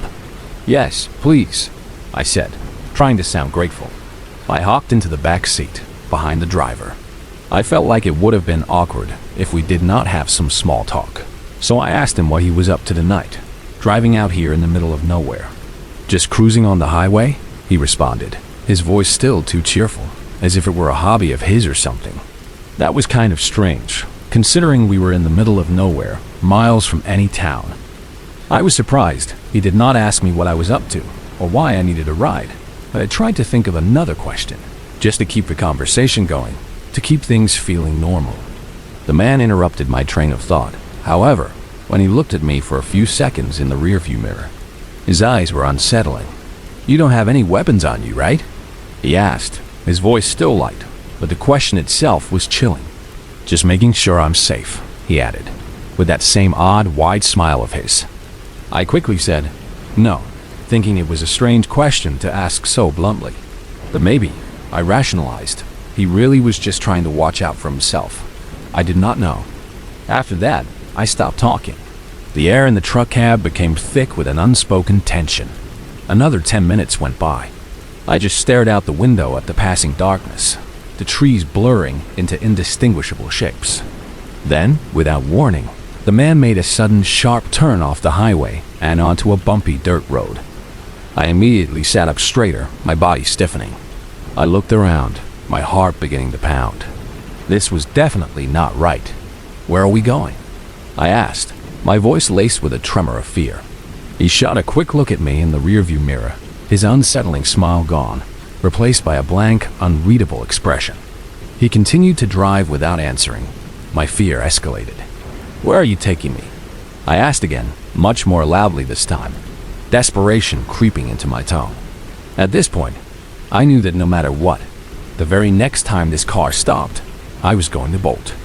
My hand instinctively went to the door handle, my fingers gripping it tightly, ready to swing it open and run. I got ready, My body tensed as he drove down this beaten, desolate dirt road. Suddenly, a small, dark farmhouse appeared in the dim light of his headlights. Its front door was wide open, a gaping maw in the darkness, and the whole place looked incredibly decayed and falling in on itself. It was clearly abandoned, a ghostly ruin. Once we got up closer, he suddenly slammed on the brakes. The truck jolted forward violently, throwing me against the seatbelt. The man instantly swung his door open and ran around to the back passenger door, where I was sitting. I did not wait. I swung my door open as well, my hand still on the handle, and practically leaped out of the truck. I sprinted, heading straight for the tree line that bordered the property. The man ran around the car and came running up behind me, his footsteps surprisingly fast. But once we were in the thick woods, it was so dark that I could only hear his footsteps, a frantic thudding behind me. I could no longer see him, even though I knew he was only 10 or 15 feet behind me. I took a sharp, desperate turn, darting behind a thick tree, and held my breath, trying to silence my frantic gasps. His footsteps came right up past me, closer than I thought, and then continued further into the woods, fading slightly. A whole minute passed. I stood perfectly still, my heart hammering in my chest, listening to the oppressive silence of the forest. Then, I heard his creepy voice call out for me. Over and over, he repeated the same lines in the same flat, unsettling tone of voice. "Come on, let's go back. I'll give you a ride." I wasn't trying to scare you. It was extremely disturbing. Even worse, I never heard his footsteps go back toward the car, so I had no idea where he was, or if he was lurking in the dark somewhere nearby, waiting. I knew I had to leave though. I started quietly walking, moving as silently as I could in the direction of the main road, or at least what I thought was that direction. I really could not see anything, but once I was deeper in the woods, the trees acting as a kind of shield, I pulled my phone out and turned the brightness on low. Somehow, miraculously, I happened to have service now. I almost wanted to cry from the sheer relief. I dialed 911 and had them track the call so they knew exactly where I was. Thankfully, after what felt like an eternity of creeping through the dark woods, I made it back to the main road and met 2 officers there. By that time, the man in the black pickup truck were somehow gone. I did not know how he managed to get out of there without being seen, or how he found his way back onto the highway so quickly. As for the farmhouse, the officers confirmed it was just what it looked like, an old, abandoned place, long deserted. Which made it even stranger that the man knew exactly where it was and turned into it on purpose, with such an obvious destination in mind. I have no idea what he was going to do to me in that isolated, decaying place. I am just profoundly glad I did not have to find out. The memory of his unsettling smile and the terror of being taken to that dark, lonely farmhouse will stay with me forever. I have not hitchhiked since.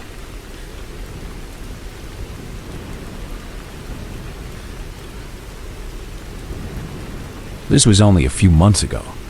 I was spending the weekend cozying up inside my small apartment, enjoying the last few days of cold weather. It was the very end of winter, and the forecast predicted it would start heating up significantly the following week. This particular night, it was rainy and cold outside, a perfect excuse to stay in. I had nothing better to do than watch some movies, wrapped in a blanket, and just relax. But it was sometime not too long after dinner, around 8 or 9 in the evening, that there was an unexpected knock at my door. I got up from the couch, a little annoyed at the interruption, and walked over. Looking through the peephole, I did not recognize the man standing on my porch. He was wearing a drab brown jacket and a knitted beanie pulled low over his forehead. And oddly, he was holding a snow shovel. Seeing as there was not a single speck of snow on the ground, I immediately did not understand what he could possibly be here for. I cracked the door open just an inch, keeping the chain lock engaged, and asked what he wanted. It took all but 5 seconds of listening to him to know that he was definitely up to no good. He stumbled over his words, his story unconvincing. He was trying to spin a whole tale about how he was just a friendly guy, new to the area, looking for any odd jobs to do in my yard, offering services like weeding or general cleanup. Something about his demeanor, his shifty eyes, and the sheer illogic of his story felt incredibly off, unnatural. It raised an immediate red flag. So I said, "No thanks," in a firm voice, and started to shut the door. But the guy quickly put his hand on it, preventing it from closing. For a second, a long, unnerving second, he just stared at me through the narrow crack, his hand pressed against the door, keeping it open. His expression was unreadable and intense. Then, just as quickly, he let go. I immediately shut and locked the door, engaging the deadbolt and the chain. After processing what had just happened, the unsettling encounter, I walked back to the living room and looked out the window. He walked down my front steps to the sidewalk, then turned and disappeared into the rainy fog that was settling over the neighborhood. I watched for another minute, just to make absolutely sure he had actually left for good. Then I went back to my movie. The guy was definitely sketchy, I thought, but I did not seriously think he would come back or anything. He would probably just go on to the next house. The rain had picked up significantly over the next hour, now pounding against the windows. I was still in the living room, deep into another movie, although I knew I was probably too tired to finish it. My eyes were drifting in and out of focus, on the verge of falling asleep.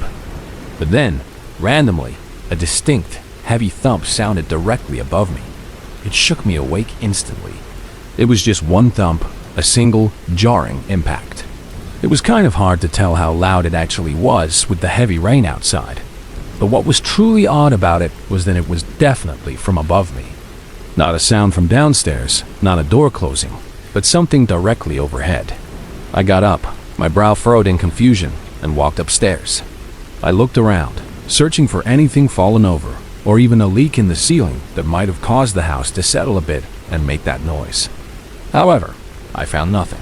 No overturned furniture, no water stains. It could have been one of the gutters clicking out of place from the heavy rain, or perhaps an animal on the roof, or really anything else. So I tried to ignore it, telling myself it was nothing. I went back downstairs, and being more awake now, I decided to push through and finish the rest of the movie. By the time I had finished it and was finally ready to go to bed, it was nearly midnight. I shut off the television and went around, turning off all the lights downstairs. As I was walking upstairs to go to bed, I could very quickly feel the temperature drop. The air grew noticeably colder as I got closer to the top of the steps, a chilling contrast to the warmth downstairs. Maybe I was too tired to give it much thought, but when I got upstairs and started closing each of the bedroom doors that I had opened earlier, I noticed something from the corner of one of the rooms. The window was cracked open. My eyes widened in disbelief. I must have stared at it for a whole 10 seconds, thinking how utterly impossible that was. I was extremely confused. I distinctly remembered closing and blocking all the windows earlier. I walked over and looked at it closer. It was one of the windows that had a small roof overhang directly under it, a slight extension of the roof providing cover. Before I closed it, just as I leaned in, I barely could see a faint imprint on the windowsill. It looked exactly like a shoe print, a muddy smudge. I could feel the blood rush from my face. My heart began to pound a frantic rhythm. I slowly turned around, my head snapping up, and just listened for a moment. The low, subtle creaking of the house, combined with the relentless rain speckling the roof, only made me more unnerved. The terrifying realization solidified. Someone was in my house right now. Someone had broken in. I began slowly walking, trying to be as quiet as I possibly could, back into the hallway. All the other doors upstairs were still open, making me feel incredibly exposed, like someone's eyes could be watching me right now through one of the doorways, observing my every move. I was able to make it downstairs though, my feet barely making a sound on the carpeted steps. From there, I grabbed my phone, and then I silently slipped into the garage, hiding behind some boxes. My hands trembling, I dialed 911. It took about 5 minutes for the first police officer to arrive. During that time, I heard nothing but the pounding rain outside. The silence inside the house was terrifying. Once I let the officer in through the garage, I waited on my porch, peering through the glass as he cautiously searched the home. About 2 minutes later, I heard him call out something from upstairs, his voice muffled. Then, he came back down, holding a man in handcuffs. I quickly recognized him. It was the same man who had shown up on my doorstep earlier in the night. the one with the snow shovel. He had a terrible, furious look of anger on his face as he passed by me, his eyes burning with resentment, before he was unceremoniously thrown into the back of the police car. Putting all the pieces together, the officer explained what likely happened. The guy had climbed up onto my roof, which was the probable cause of the thump I heard hours ago. He then managed to get in through that second-story window, the one that had the small roof overhang under it.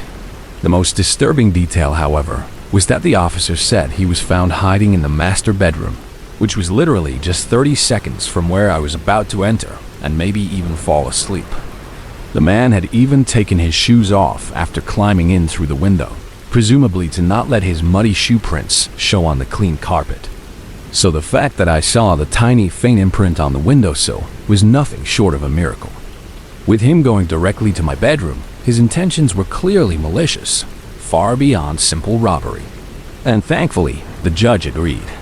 It has only been a few months since that terrifying night, but I still have sleepless nights where I cannot help but feel like someone is hiding inside my home, watching me in the middle of the night. The feeling of being watched, of my home being violated, is a haunting presence that has never truly left me.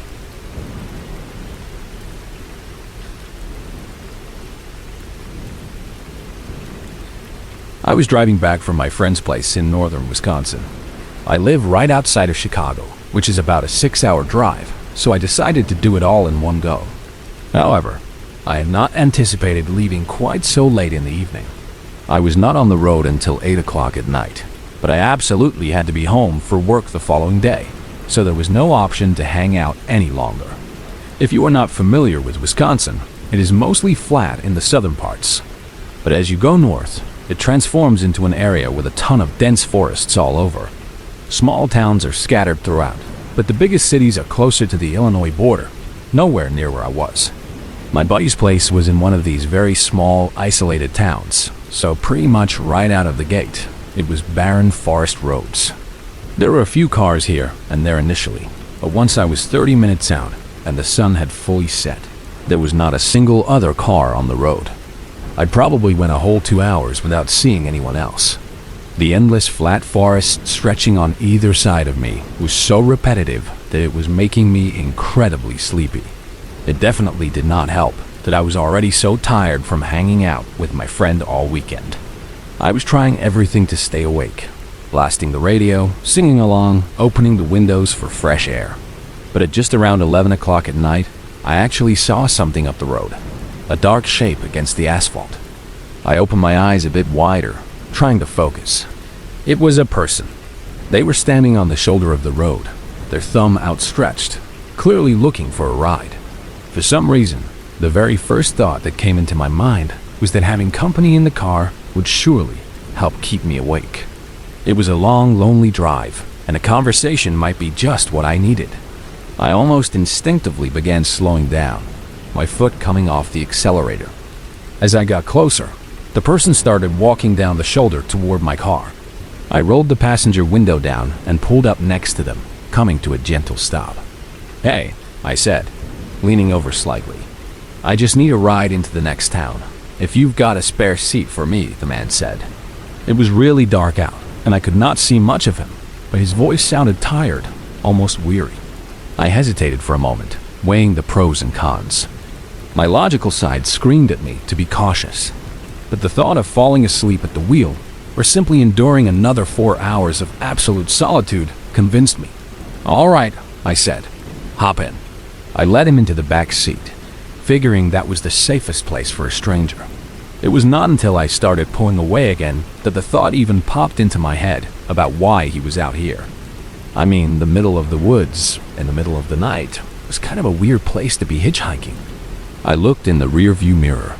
The guy was looking at me, his face mostly obscured by the shadows that covered the back seat. He looked like he was about 30 years old, with some stubble and a buzz cut, but I did not see a backpack or anything with him. So what exactly brought him out here? "So, what brought you out here?" he asked me, his voice a little more alert now.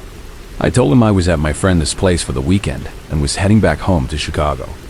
Then I asked him the same question, reversing it back on him. His straight face twisted into a rather unconvincing, fake smile. Oh, I was just walking on a trail in the woods and got lost along the way. Found the road and figured it best to catch a ride. I thought about his answer for a second. I did not know about any hiking trails, or really anything at all, in these parts of the woods. This area was mostly dense, unbroken forest, not known for recreational trails. But even if there was one, he would have had to drive to get here. Why did he not mention that? Why would he not want me to take him back to the trailhead, or to his car, instead of into town? His story just did not add up. I was more awake and aware now, and the more I thought about it, the more uneasy I became. The man suddenly told me to stop.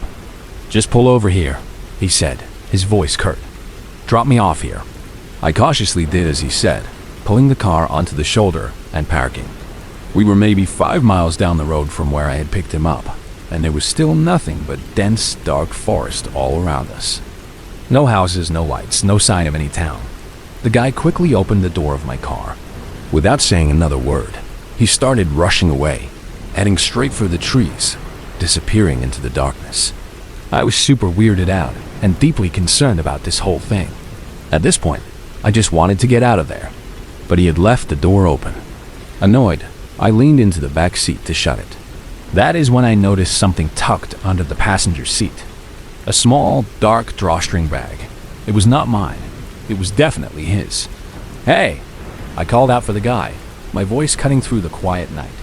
He turned around, his figure barely visible against the dark trees. "Hey, you left your bag."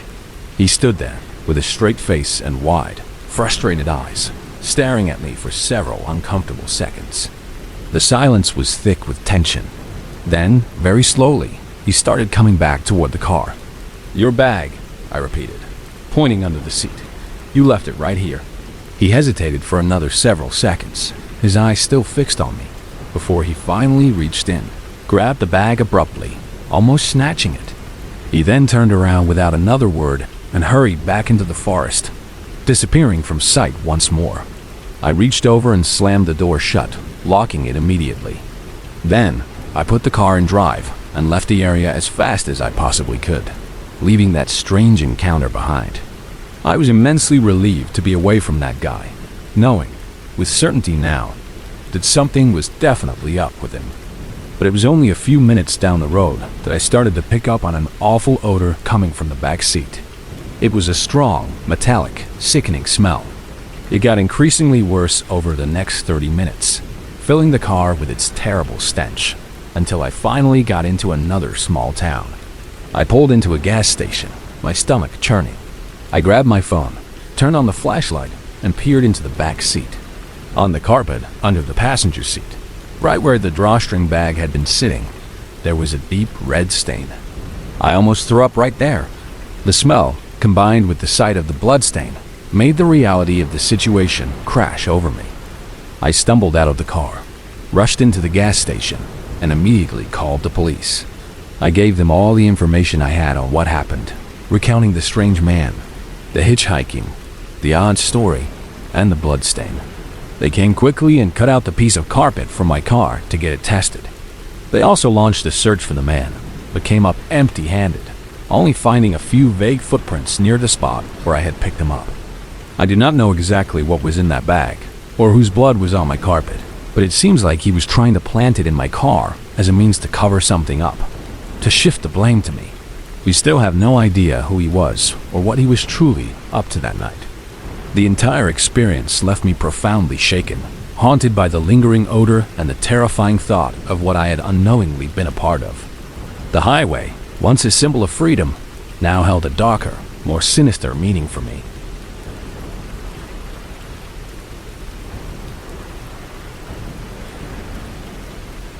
I was working a quick DoorDash shift on a Monday night. I had just gotten out of my day job around 7 o'clock and decided to make a few deliveries to earn some extra cash before heading home. It was a pretty regular, quiet night, with nothing much to note. I completed about 7 or 8 orders without any issues, delivering them to various houses and apartments before I took my last one for the night. The delivery address was a little out of the way, so I drove it down to the house, dropped it off on the porch, and then started heading back into town where my apartment was located. It was around 10 o'clock now, and after that last delivery, I was about 20 minutes out, deep in the farmlands that surrounded our town. This area was mostly fields, quiet and dark at night. A couple of minutes into my drive back, as my headlights cut through the darkness of the country road, I saw a figure standing in the middle of the road, directly in my path. I slowed down, my foot hovering over the brake. The man moved over a little bit, but not enough to be completely out of my way. Once I got closer, his face illuminated by my headlights, he looked right at me and stuck his thumb out. I could tell he was an older guy, probably in his early 50s, and he had a large, worn backpack slung over his shoulders. Since I was already slowing down and heading in the general direction of the city, I figured I would be helpful and ask if he needed a ride. Going into the city? I called out, my window half down. He leaned on the window sill. His shoulders slumped. "Yes, please," he said, his voice raspy. "Thank you for stopping." His eyes looked heavy and exhausted, as if he had not slept in days, but he seemed nice enough, weary but polite. So, despite the late hour and the isolated location, I agreed to give him a ride. What I was not expecting, though, was for him to immediately open the passenger door and sit down in the seat right next to me.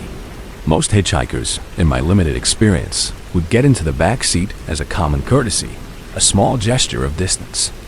It did not really matter, I guess, but it felt a little too close, a little too familiar, too quickly.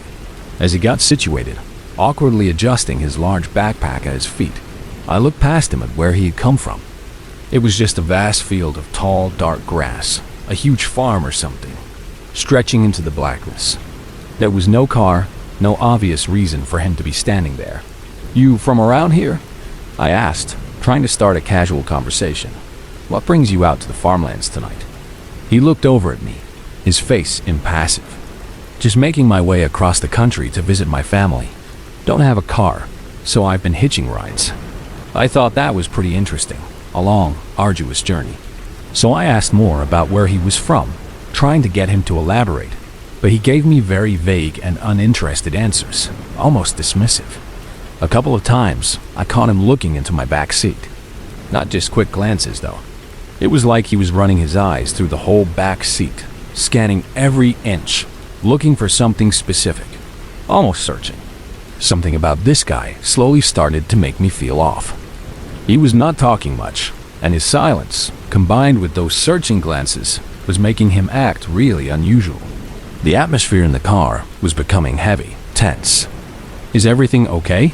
I asked, my eyes still fixed on the road, trying to sound casual, but my voice had a slight tremor. He did not say anything, so then I looked over at him.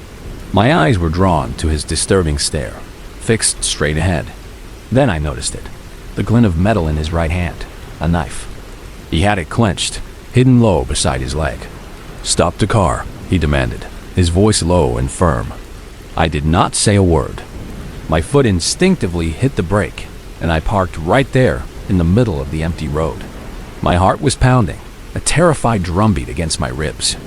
My mind raced, trying to come up with a plan. I just thought, if I let him take whatever he wanted, then I would get out unharmed. So that is exactly what I was going to do.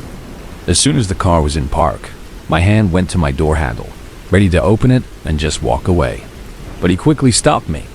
"Get in the back," he demanded, his grip tightening on the knife. I froze up for a moment, my mind reeling. The realization hit me hard.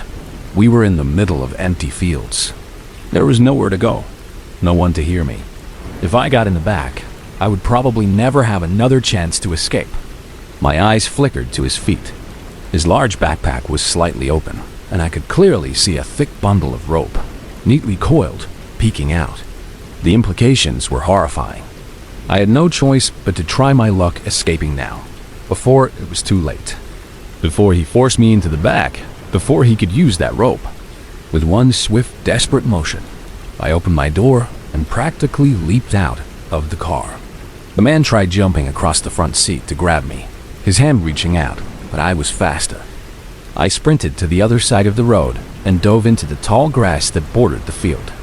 I kept on running through the field, my lungs burning, the tall grass scraping against my face and arms, until I felt like he could not possibly find me in the disorienting darkness. Then, I stopped.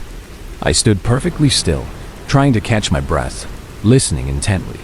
He yelled a few times from the road, his voice muffled by the grass, but then it went quiet. All I could hear was the wind blowing the tall grass around me, creating an eerie, whispering sound. I stood still and motionless for a good 15 minutes, my body tense, my senses on high alert. Then, very slowly, cautiously, I made my way back toward the road. Creeping through the grass, I peered through the stalks, and I could see my headlights still beaming onto the pavement, and the driver's door of my car still open. But the man was nowhere to be seen. After scoping out the situation for another minute, making sure he was truly gone, I sprinted up to my car. I grabbed my phone, my hand shaking, and then ran back into the tall grass, diving for cover. From there, I called 911, my voice a frantic whisper. I did not know if he was still hiding somewhere, waiting for me, so I did not risk staying up there on the open road. Eventually, the police showed up. To my disbelief, the man had not driven away in my car. It was still there, doors open, engine off. He must have just grabbed his backpack and run off into the other field, disappearing into the darkness. Or maybe he had even tried chasing me through the grass and just could not find me in the dense growth. Either way, it clearly showed that his intentions were not to just rob me of my belongings. His intentions were far more sinister, which made the entire scenario 100 times more disturbing. I gave the police a detailed description of the man, the backpack, and the knife. But there still have not been any sightings or leads on him. The memory of his heavy eyes, his quiet demeanor, and the glint of that knife in his hand, along with the rope, is a constant, terrifying presence in my mind. I no longer stop for hitchhikers, no matter how desperate they seem. That night in the quiet, dark fields taught me a chilling lesson about the true nature of danger, and how easily a helping hand can become a path to horror. Here are your stories, retold as requested. Each one is at least 1,500 words, written in a simple, straightforward style from the first-person perspective, with minimal dialogue and without numbers, symbols, ellipses, dashes, or descriptive sound words. I have also changed details and added new ones to avoid copyright issues, and changed names and locations to make sense within the new narratives.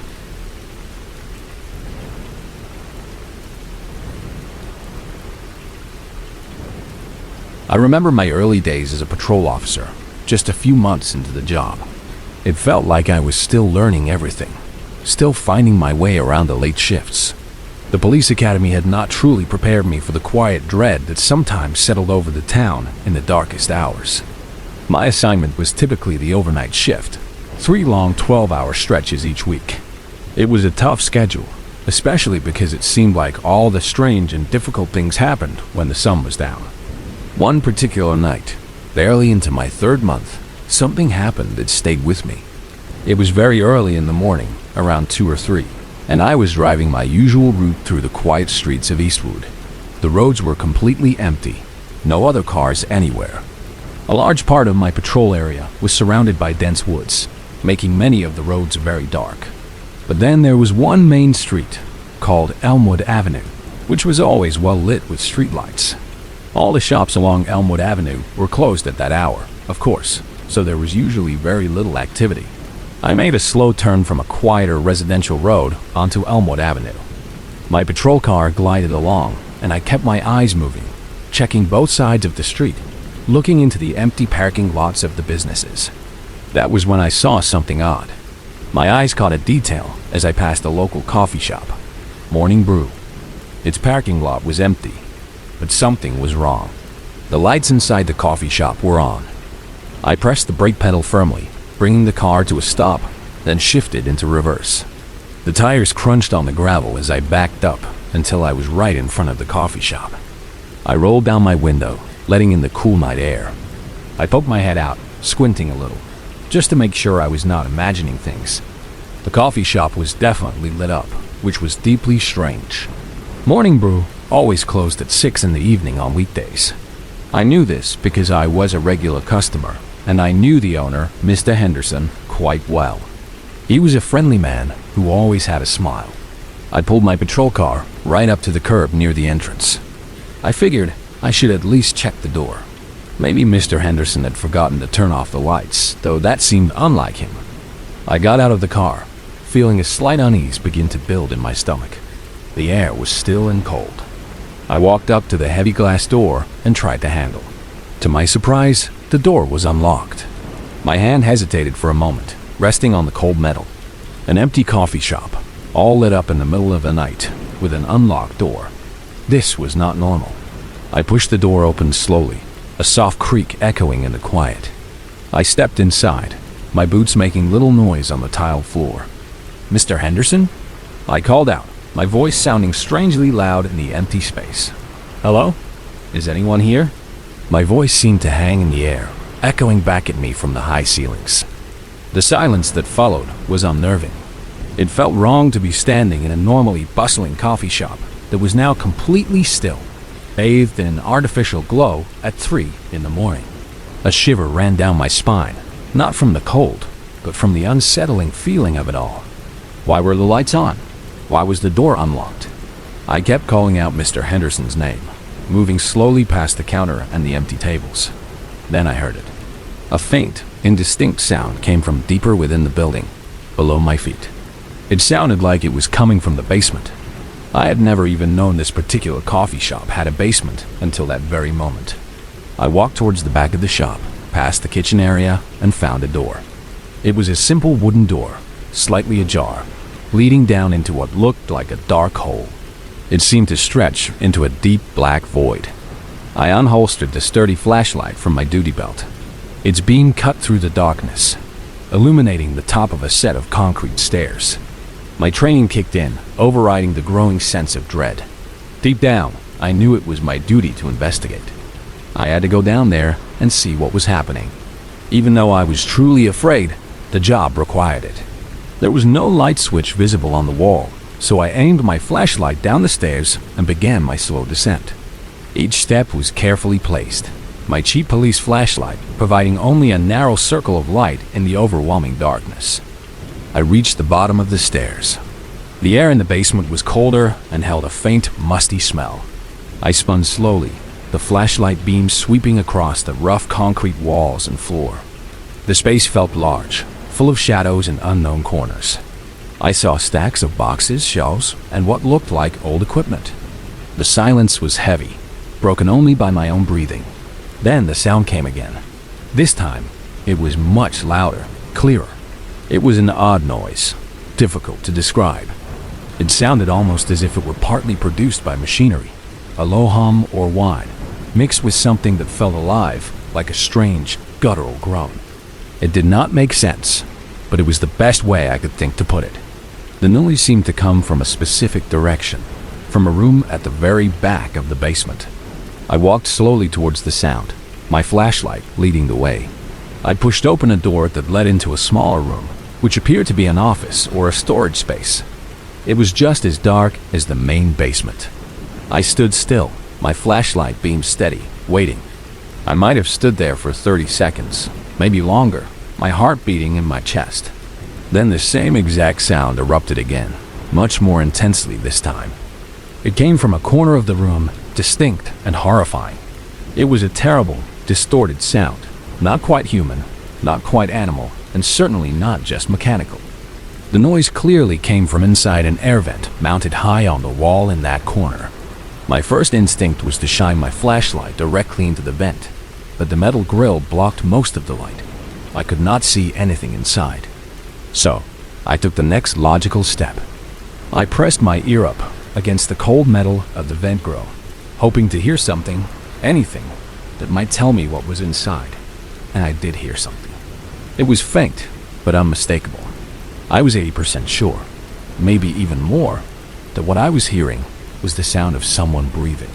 My heart rate immediately shot up, faster than it had been before. It pounded against my ribs.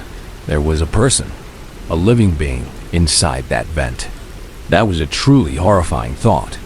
Who would be hiding in an air vent in a coffee shop basement in the middle of the night? I tried one more time to see into the vent. This time, I angled my flashlight beam slightly differently, holding it tight and pressed one eye hard against the vent grill. I guess the light beam bounced off the metal just right, because for a split second, I saw it. A dark glove, and directly behind it, a human eye. It was staring directly back at me, barely 4 inches from my own face. My training took over. My hand moved instantly, unholstering my service pistol. "Police!" I shouted, my voice cutting through the silence. "Come out of there now!" But as soon as the words left my mouth, I heard a distinct scraping sound from inside the vent. The person was moving away. I tried to pull open the vent cover, but it seemed to be screwed tightly to the wall. I heard the person, whoever it was, shimmying away through the narrow metal ducts.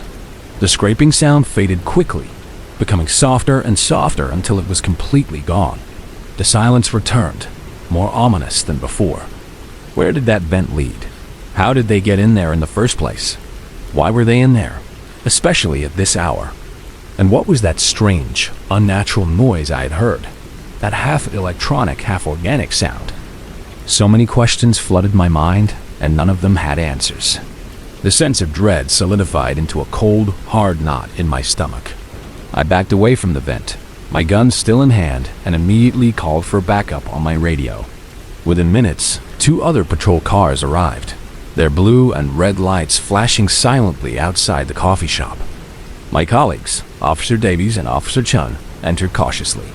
I quickly explained what had happened, my voice still a little shaky. We did a thorough investigation, going through every inch of the coffee shop, from the front door to the back of the basement. We even called Mr. Henderson, the owner, who arrived around 4 in the morning, looking tired and confused, to help us search the place. There were no signs of forced entry anywhere. No broken windows. No jimmied locks. We checked every vent cover we could find, and not a single one was unscrewed. It was as if the person had simply vanished, or had never been there at all. Our investigation did not last more than a few hours. After finding nothing concrete, we concluded that whoever had been in the vents was long gone. We filed a report, but the official findings were inconclusive. The thing that continued to scare me the most, even after all the official reports and the passage of time, was not just the breathing I heard from inside the vent. It was that other sound. That strange, distorted noise that had come from the vents. A sound so unnatural, it had chilled me to the bone. That sound could be heard all the way from the upstairs area of the shop. It was not something I could explain away as a normal animal or a faulty machine. It was something else entirely. Something unsettling and deeply wrong. I still think about it, especially when I pass morning brew on my night patrols, and the memory of that strange sound still makes me shiver.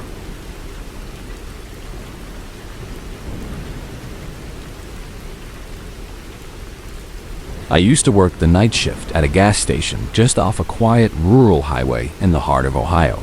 It was one of those 24-hour places, always open, always ready for wearied travelers or local insomniacs. My usual hours were from 8 in the evening until 4 in the morning.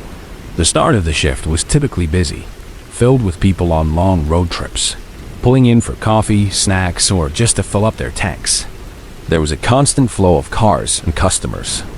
But then, as the night deepened around 11 or midnight, things would slow down considerably. A few cars might still pull in, but after 1 or 2 in the morning, the place usually became completely silent. It would stay that way until the very end of my shift. During those quiet hours, I would often amuse myself by playing games on my phone, catching up on my online college courses, or watching movies on my laptop. It was a good way to pass the long, empty hours. One particular night, I was completely absorbed in a television show I was watching. It was well past 2 in the morning, and the highway outside was utterly deserted. You would be lucky to see one car pass by every 5 minutes, and perhaps one vehicle would pull into the gas station lot every 20 or 30 minutes. It was that kind of quiet. Suddenly, a blinding glare of headlights filled the glass windows of the station, briefly illuminating my small counter area. A car was turning into the gas station lot. It pulled up to one of the pumps, its engine died, and the headlights clicked off. But then, nothing happened. No one got out of the car. My attention, after a moment, drifted back to my television show. I was engrossed, and it actually took me a few minutes to fully process that the car outside was still there, sitting motionless by the pump. No one had come inside to pay for gas, and no one was standing outside filling the tank. The car was just parked there, silent and still. It was a bit strange, I had to admit. But then, I tried to rationalize it. Maybe the driver was texting someone, or on a long phone call, or counting out money. There were many innocent reasons why someone might just sit in their car like that. I tried to push the mild unease aside, but I kept glancing at the car every few minutes. Finally, after what felt like a very long time, I heard a car door close outside. I paused my show, expecting the person to walk toward the station door. But the guy just stood by his car. At first, it looked like he was facing down, maybe looking at his phone. Then, I squinted my eyes a little. I saw that he was actually looking directly at me, through the glass. He stood there for another moment, just staring. Eventually, he started walking toward the station. He approached the door, and the bell above the entrance chimed softly as he stepped inside.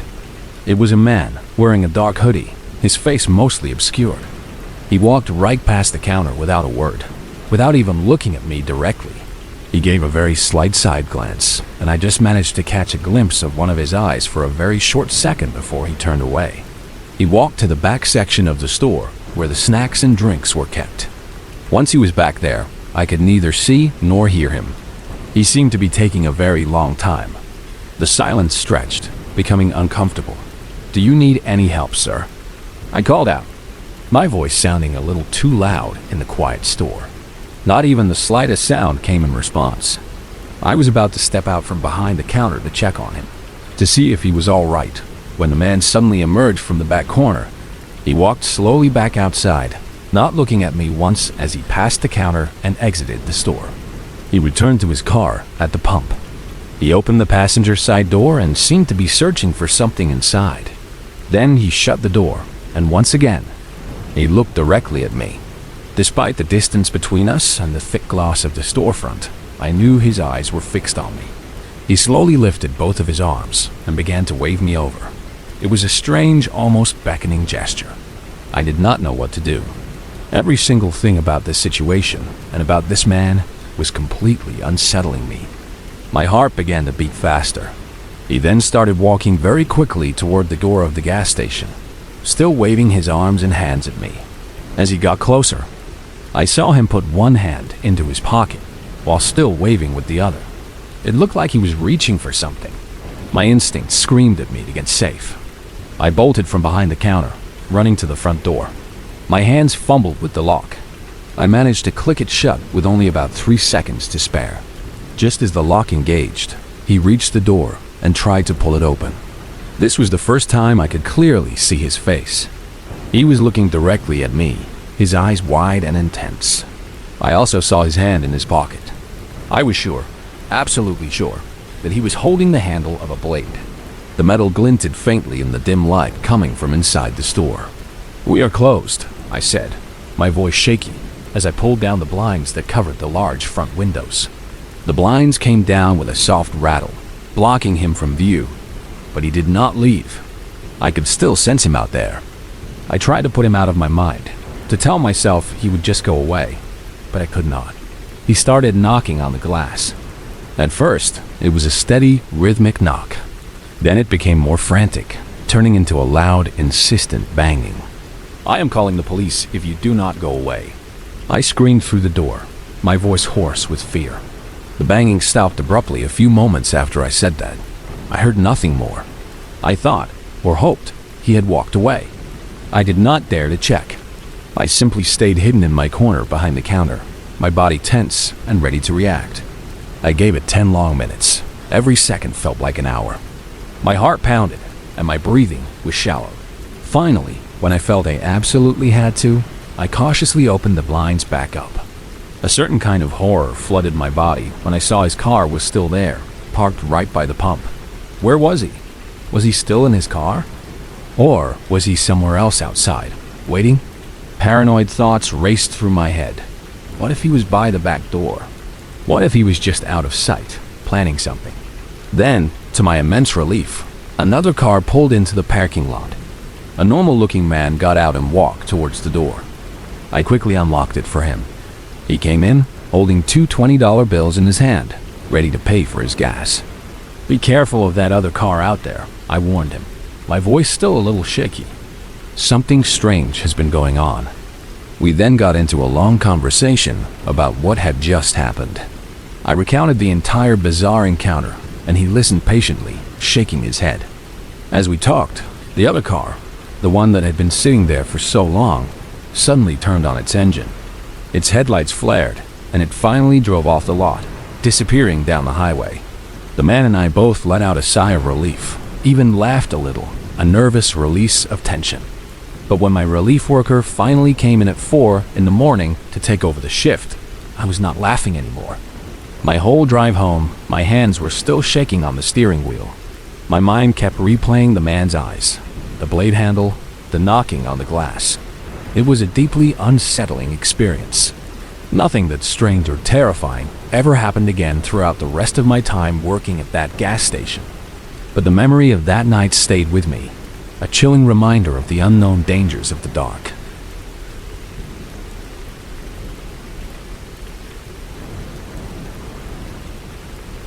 My second job, many years ago, was delivering Chinese food for a small local restaurant called Dragon Walk. It was around 2008, and the economy was not great, so I was grateful for the work. It turned out to be one of the best-paying jobs I had ever had, mainly because the place was so fast-paced.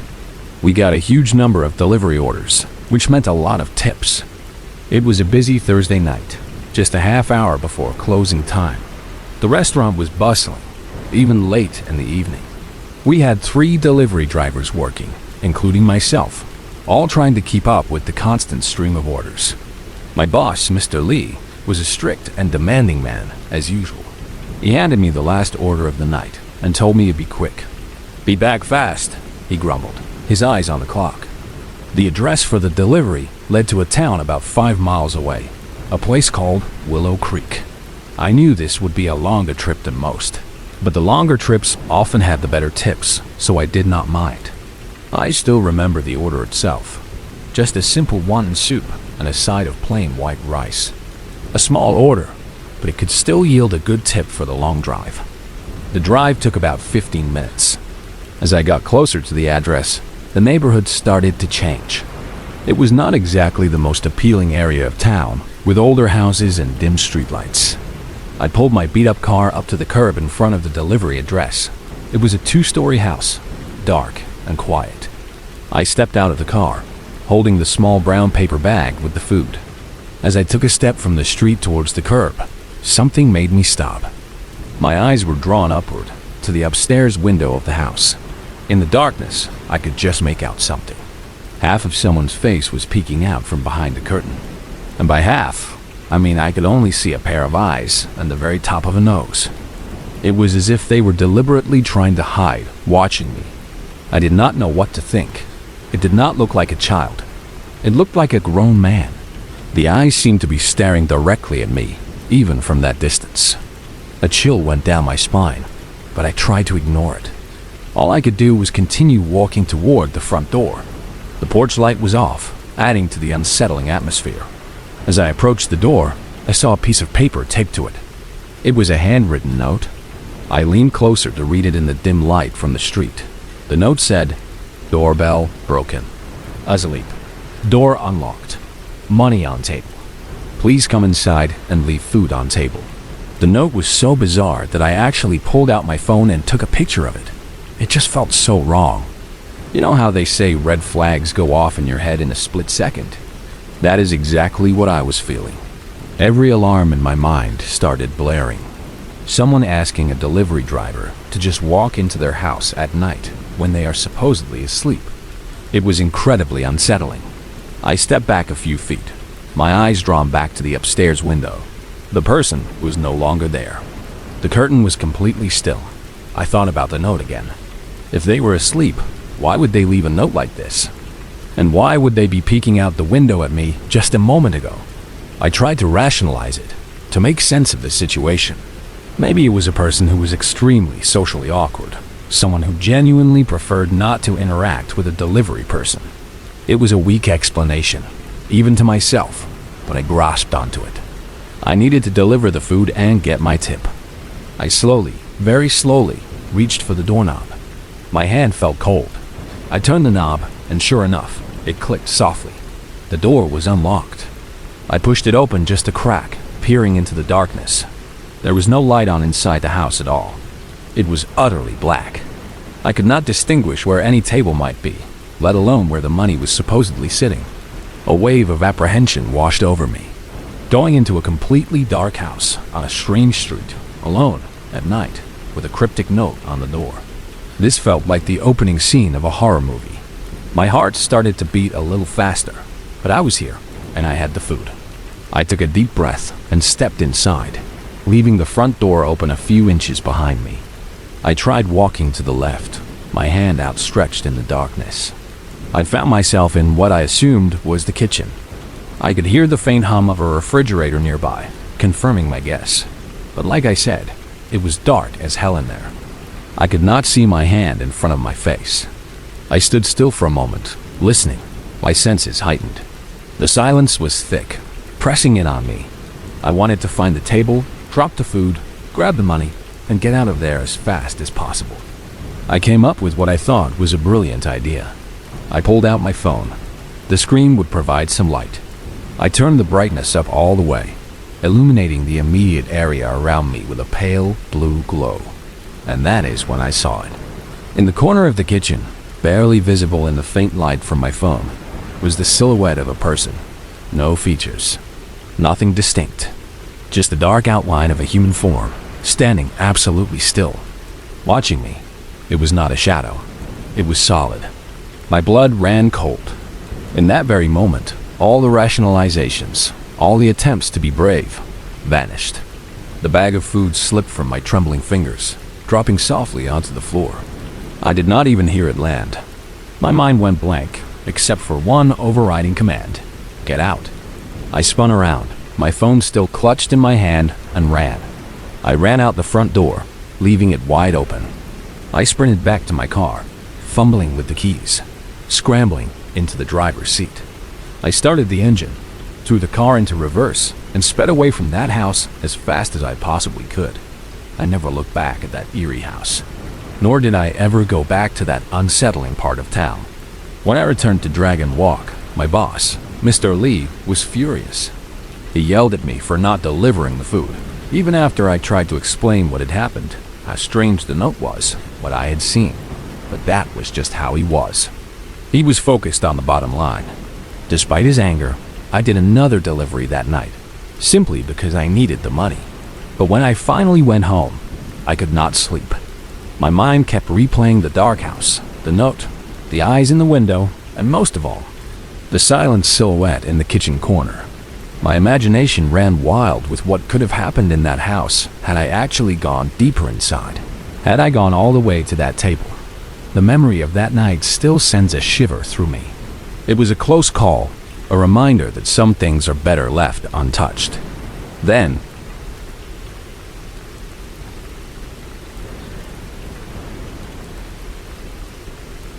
I remember a time, regrettably, when I worked at a hotel in my hometown. This was after a major hurricane had swept through the area a few months prior. Many houses had been badly damaged, forcing a lot of people to leave their homes. The hotel where I worked was about a 20-minute walk from my own house. I will not mention the town or hotel name, as I still feel a lingering unease about the events that transpired there, and I simply do not want anything traced back to me. The hotel itself was a very standard bed and breakfast type of place.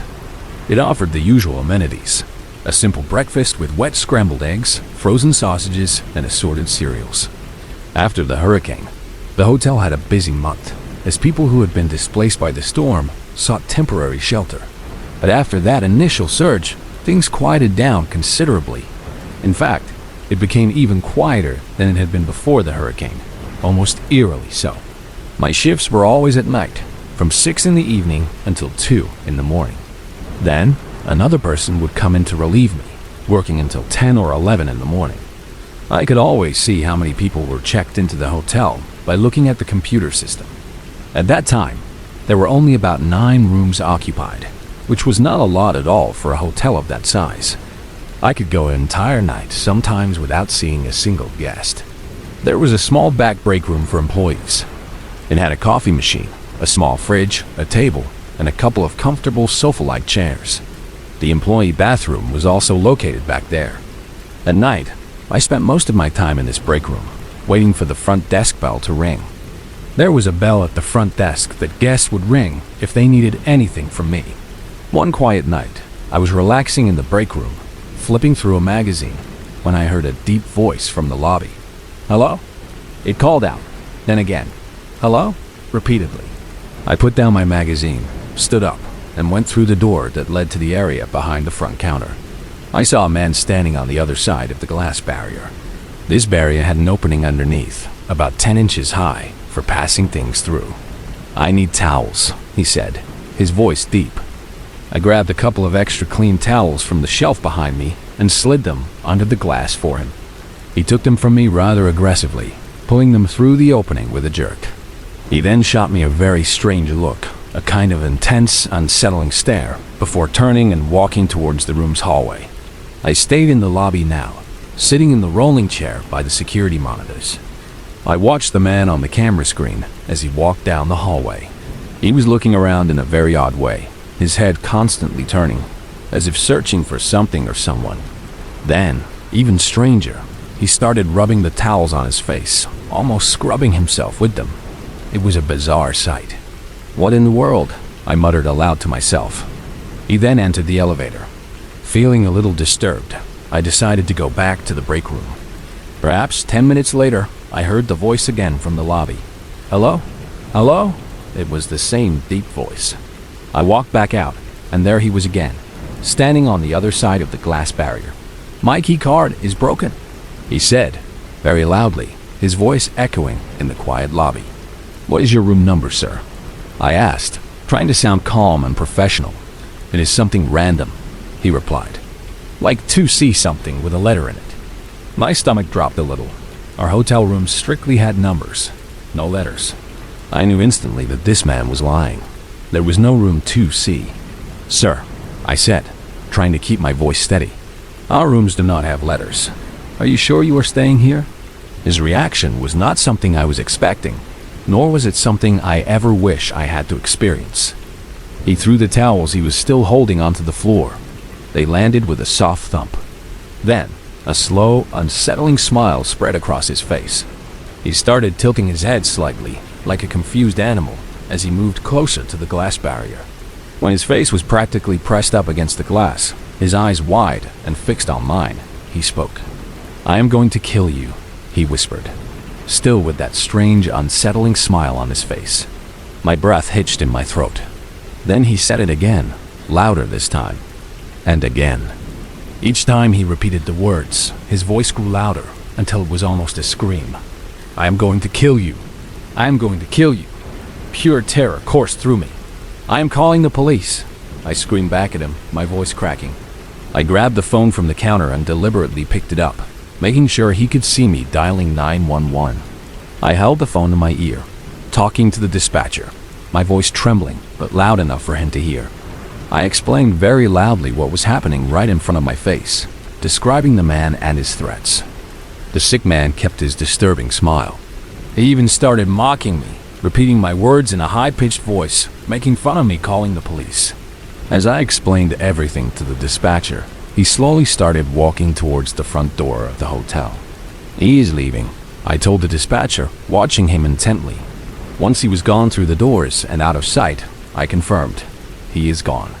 The dispatcher asked if I still wanted an officer to show up. My mind was racing, and I just wanted the whole thing to be over. "No," I said, trying to sound calmer than I felt. "It is all right. He is gone now." I hung up the phone, my hand still shaking. The next couple of hours of my shift passed incredibly slowly. For obvious reasons, I decided to stay in the lobby now instead of retreating to the break room. I wanted to be visible, to see anyone who came near.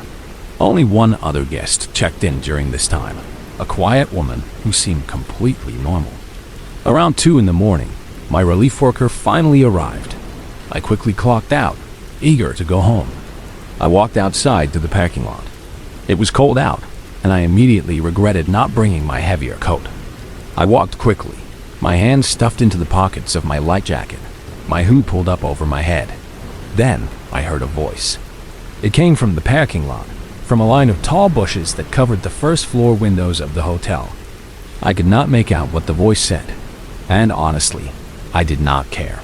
My heart leaped into my throat, and I immediately started walking faster, almost running.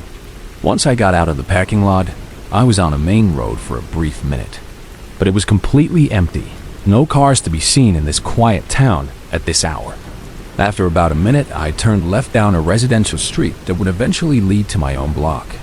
It was dead silent outside, not even the faint sound of distant traffic, just the rhythmic slap of my shoes hitting the pavement. And then I heard it, the sound of someone else's shoes hitting the pavement behind me. Only it was the sound of someone running, as if on their tiptoes, trying to be quiet, trying to creep up on me. My blood ran cold. The hair on my arms stood up.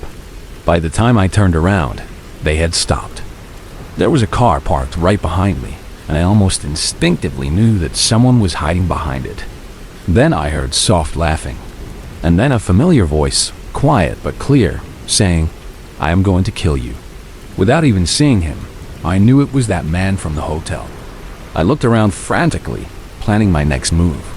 I knew I could not outrun a man, especially wearing my work shoes. My eyes darted to the nearest house. It had an upstairs light on. Someone was awake. That was it. I would run to that house and ring the doorbell for help. I looked back at the parked car, and there he was. That man. He was peeking his eyes out from behind the car, slowly inching around it towards the front. When he got to the hood, the rest of his face and upper body became exposed. I could see his disgusting, crazy smile again. It was a truly terrifying sight. "Help me!" I screamed, turning and running for the house. I made it to the front door and hammered on the doorbell at least 3 times, my finger pressing it frantically. And that is when the man grabbed me. His hands clamped around my neck, and he started choking me. He leaned in close, whispering in my ear, "Die." In that horrifying moment, I thought my life was truly flashing before my eyes. My vision began to narrow. I struggled, but his grip was so strong. Then, like an angel appearing from nowhere, the front door of the house suddenly opened.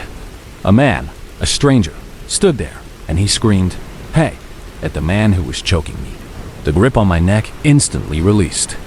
I gasped, falling to the ground, coughing and choking, trying to get air back into my lungs. I never turned to watch the man run away. I simply heard the sounds of his quick footsteps disappearing into the night. The man from the house helped me up, his face filled with concern.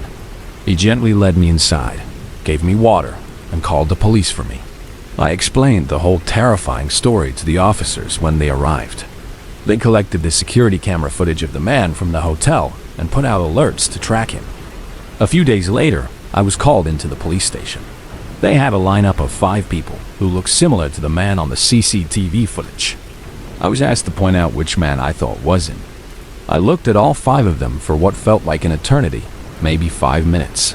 My nerves were frayed, and the pressure was immense. In the moment, I truly did not recognize him in that lineup. "It is not any of them," I finally said. To this day, I hope I did not make a mistake. I hope I did not let that man roam free. The memory of his face and his words still haunts my darkest dreams.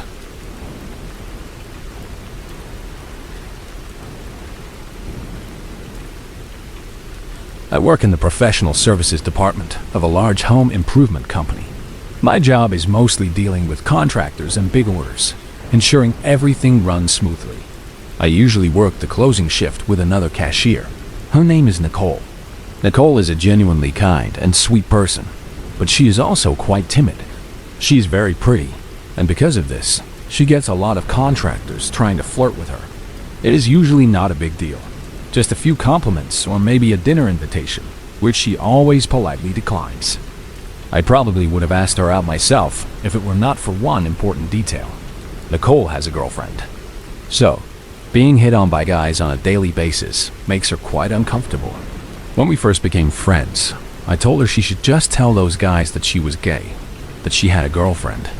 But she always said it was not any of their business, and she preferred to keep that part of her life to herself. Nicole has become one of my best friends. Having another cashier there with you, especially during the long evening shifts, keeps things from getting lonely. We cover each other's lunch breaks, share stories, and generally make the shifts more bearable.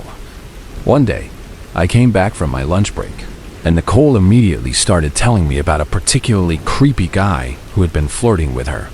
She said she politely turned him down, explaining that she was already with someone. While he did not seem happy, he did leave after her refusal. I shrugged it off as nothing more than the usual situation with a persistent man, and we both laughed about it, dismissing it as just another annoying encounter. But later that day, the man came back. This time, Nicole was not at the register. She had gone to help a customer find some lumber in the back of the store, a common task. So, it was just me at the front counter. He looked fairly normal, probably handsome to most women, but there was something about his demeanor that was off. He looked around the area, as if searching for someone. "Can I help you with anything?" I asked him, trying to be polite. "I am here to see Nicole," he told me, his eyes scanning the store. "How do you know her?" I asked, feeling a slight prickle of unease. He said he had come in earlier and asked her out, and she had said yes. He claimed he had come back to pick her up for a date. I knew instantly that this was a lie. Nicole would never agree to that. She has left for the day, I told him, using the usual lie we tell to cover for our friends, especially when they are trying to avoid someone. His smile vanished. His face immediately looked annoyed. "I want to speak to Nicole," he insisted. "I need to ask her out again." This contradicted what he had just told me about her accepting his previous invitation. The creep factor was rising. "You cannot do that," I told him, trying to keep my voice firm. This caused him to cross his arms and stare at me. "Why not?" he asked, his voice low and challenging. I am not the best liar when it comes to making up excuses on the spot. I did not want to tell him Nicole was gay, since she had specifically asked me not to share that information with customers. My mind raced, trying to come up with something quick and believable. So, I just blurted out the first thing that came to my mind. "Because Nicole is my fiancée," I said, the words surprising even myself. His annoyed look transformed into confusion. "How can someone as pretty as she is go out with someone like you?" he asked, his voice dripping with disdain. "I am not a movie star or anything, but I do not think I am that bad looking." His comment, though insulting, actually gave me a strange burst of courage. "It does not matter," I told him, my voice gaining strength. "Her and I are getting married in a couple of months. So you need to back off and leave her alone." He gave me a cold, hard stare, a death look. But he did not say anything after that. The silence that hung between us was awkward and thick with tension. After another long moment, he simply turned and left the store. When Nicole got back from helping the customer, I immediately told her what had gone down. I described the man to her, and she confirmed it was the same guy who had come in earlier. She was a bit creeped out by his persistence and the fact that he had returned, but she found the fiancé excuse rather funny. She even stated, with a laugh, that she would rather be engaged to me than go out with him, which I am guessing was a compliment. We both felt a little uneasy, but the immediate threat seemed to have passed. A couple of weeks went by after that incident. We had both almost entirely forgotten about the man. Life went back to its usual routine of deliveries, large orders, and closing procedures. But one night, after it had gotten completely dark outside, Nicole and I were gathering the trash, preparing to close down the registers and head home. The store was empty of customers, and the silence was deep. Just then, a loud bang echoed through the store, coming from the front doors. Both Nicole and I nearly jumped out of our skins. We looked up, and there he was again. The man. He had a wild, intense look in his eyes. His face was pressed hard against the glass of the sliding doors, his expression a mixture of anger and something else, something desperate and disturbing. "We are closed," I yelled through the glass, hoping he would understand and leave. But he shook his head, insisting that he needed to come in. Nicole, feeling a surge of fear and frustration, yelled at him through the glass as well. "I'm not interested. Go away and leave me alone." But he just yelled back, his voice distorted through the glass. "I am not here for her," he screamed. I am here for you." Then he added something truly chilling. He said that if he could, quote unquote, take out her husband, then she would be all his. Based on that, it was very clear. He wanted to kill me. My blood ran cold. This was not just creepy flirting anymore. This was a direct threat. "Nicole," I said, my voice urgent and low, "run to the manager's office and call the police. I will stay here and watch him." I would not lie. I was incredibly afraid to be in that tiny little area at the front of the store if this guy was able to get in. He was not the biggest guy, but he could have had a weapon on him. Plus, the store does not allow us to have any self-defense items on us, so I was completely on my own. The guy then started ramming his body against the automatic sliding doors, like he was completely out of his mind. The doors rattled violently in their frames. I could have sworn they were going to come off their bases. Each impact sent a jarring vibration through the floor. I held my breath, waiting for the glass to shatter. Just then, Nicole came running back around the corner. To my shock, she had a long, heavy 2x4 piece of lumber in her hand. "The cops are on their way," she yelled, her voice loud and determined. The man must have heard her. He stopped his frantic ramming. He looked from Nicole to me, then back to the 2x4 in her hand. For a moment, he just stood there, staring. Then, finally, he decided to leave. He turned and walked away from the doors, disappearing into the dark parking lot. The closing manager met the officers when they arrived a few minutes later. We quickly explained the situation, and the manager took them to review the security cameras. Thankfully, the man's face was clearly visible on the footage. He was caught and arrested later that night. Despite the resolution, Nicole and I did not feel safe working there any longer. The incident had shaken us both too deeply. We are still good friends now, and we even attend the same college together, but we both have separate jobs while we pay our way through classes. I am glad she was there to help me with that rogue man. I hate to imagine what he might have done to me, or even worse, what he might have done to her if I had not been there. She says she's glad I was there for her as well, as having a guy around tends to make men like him less confident in what they might try. It was a serious wake-up call for me, showing just how dangerous it can be for some girls when an interested guy simply does not want to take no for an answer.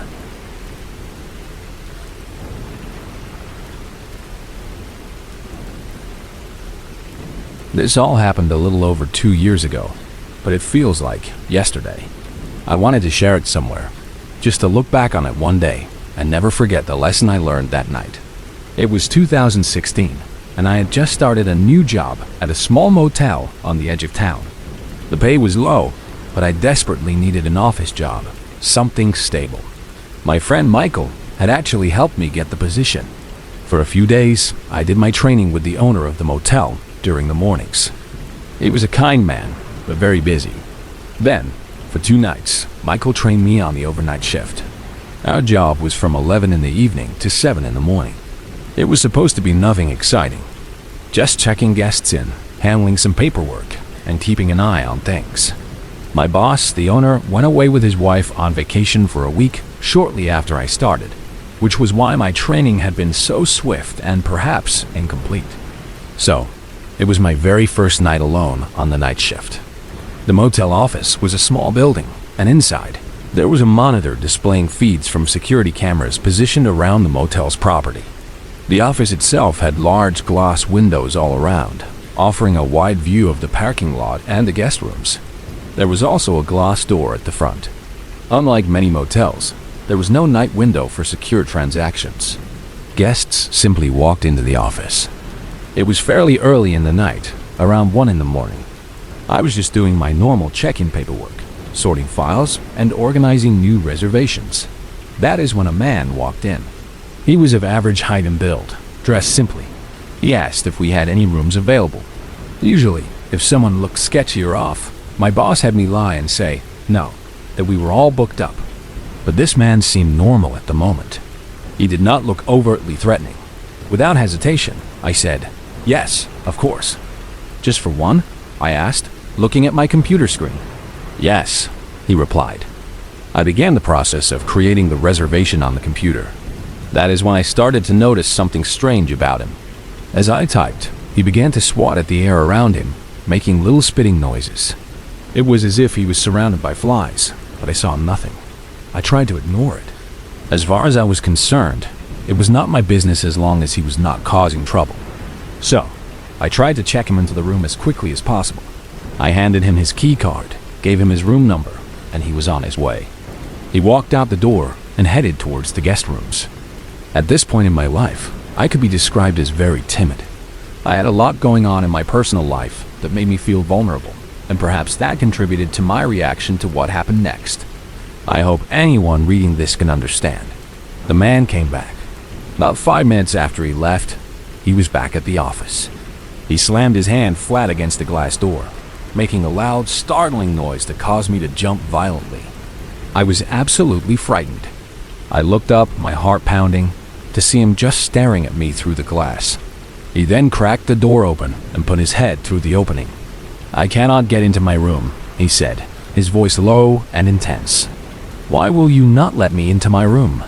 My only defense, my immediate reaction, was to try and be helpful, to de-escalate the situation.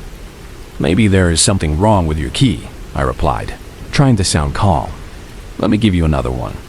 The look he had in his eyes at that moment was unexplainable. It was not just anger, but something deeper, something vacant and unsettling. I felt like I was in absolute danger, a feeling that settled cold and heavy in my stomach. I quickly made him a new key card. My hands trembled slightly as I handed it to him. He took it without a word, his eyes still fixed on mine, and then he went back to his room. I immediately pulled out my phone. I tried texting Michael, my friend who had trained me. He was the only one I could think of for guidance. But it was the middle of the night, and I knew he was probably fast asleep. I needed help, an adult, someone who knew what to do. There was no reply from Michael. As I stared at my phone, still hoping for a text back, I noticed the man. He was trudging slowly down the stairs from the guest rooms, coming back to the office again. I went into absolute panic mode. My mind screamed at me to get away. I sprinted into the small back office, which was mostly storage and a small break area. I slammed the door shut and locked it, my hands fumbling with the deadbolt. Then, I pulled out my small pocket knife from my bag. It was not much, but I felt a desperate need for some kind of protection when working alone at night. I heard the man in the main office now. "Hello? Hello?" He yelled, his voice sounding increasingly agitated. "Why will you not let me into my room? Do you not like me?" He sounded genuinely confused, and that made him even more terrifying. Me, being an absolute idiot in that moment, and not standing my ground and just calling the police when I was so scared, decided to try and handle the situation alone. "I'm just on the phone." I called back, my voice shaky. "I will be right out." I then started calling Michael over and over, desperately, hoping he would finally answer. No answer. I took a few deep breaths, trying to calm my racing heart. I had to face him. I had to make him leave. I stepped out of the back office, bracing myself. The man was not there. My eyes darted around the empty office. Then I heard something. He was in the bathroom, just off the office. I started hearing him talking to himself, his voice low and angry. "Killer," he muttered. "Killer." My heart sank. The fear was overwhelming now. Still, being an idiot, I did not call the police. I froze, waiting. He came out of the bathroom. "Your key was broken," I said, trying to sound apologetic, trying to sound helpful. "I'm sorry. Let me escort you to your room." He looked at me for a long moment, then nodded slowly.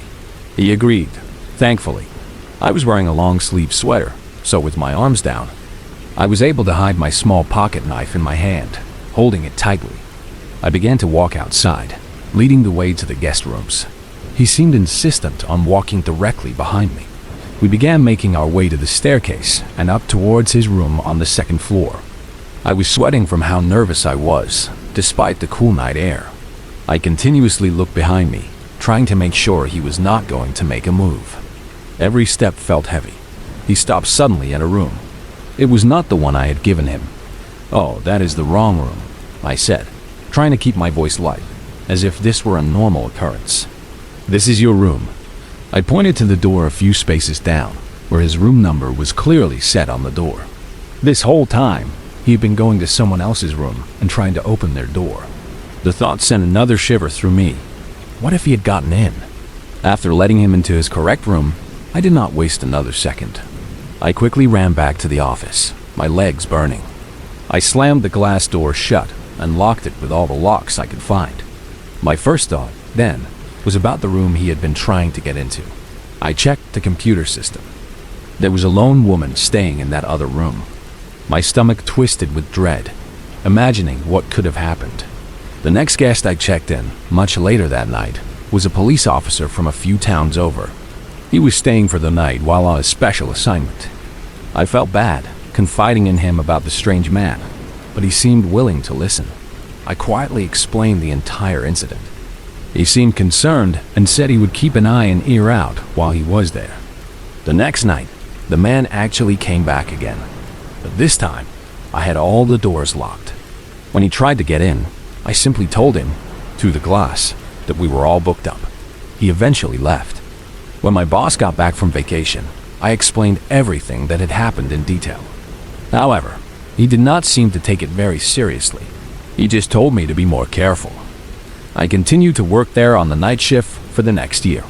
Many other strange and unsettling encounters happened during that time, but that first night with the desperate man was definitely one of the worst. It taught me a hard lesson about the kind of people you can meet in the dark hours, and the importance of trusting your instincts, even when you're scared.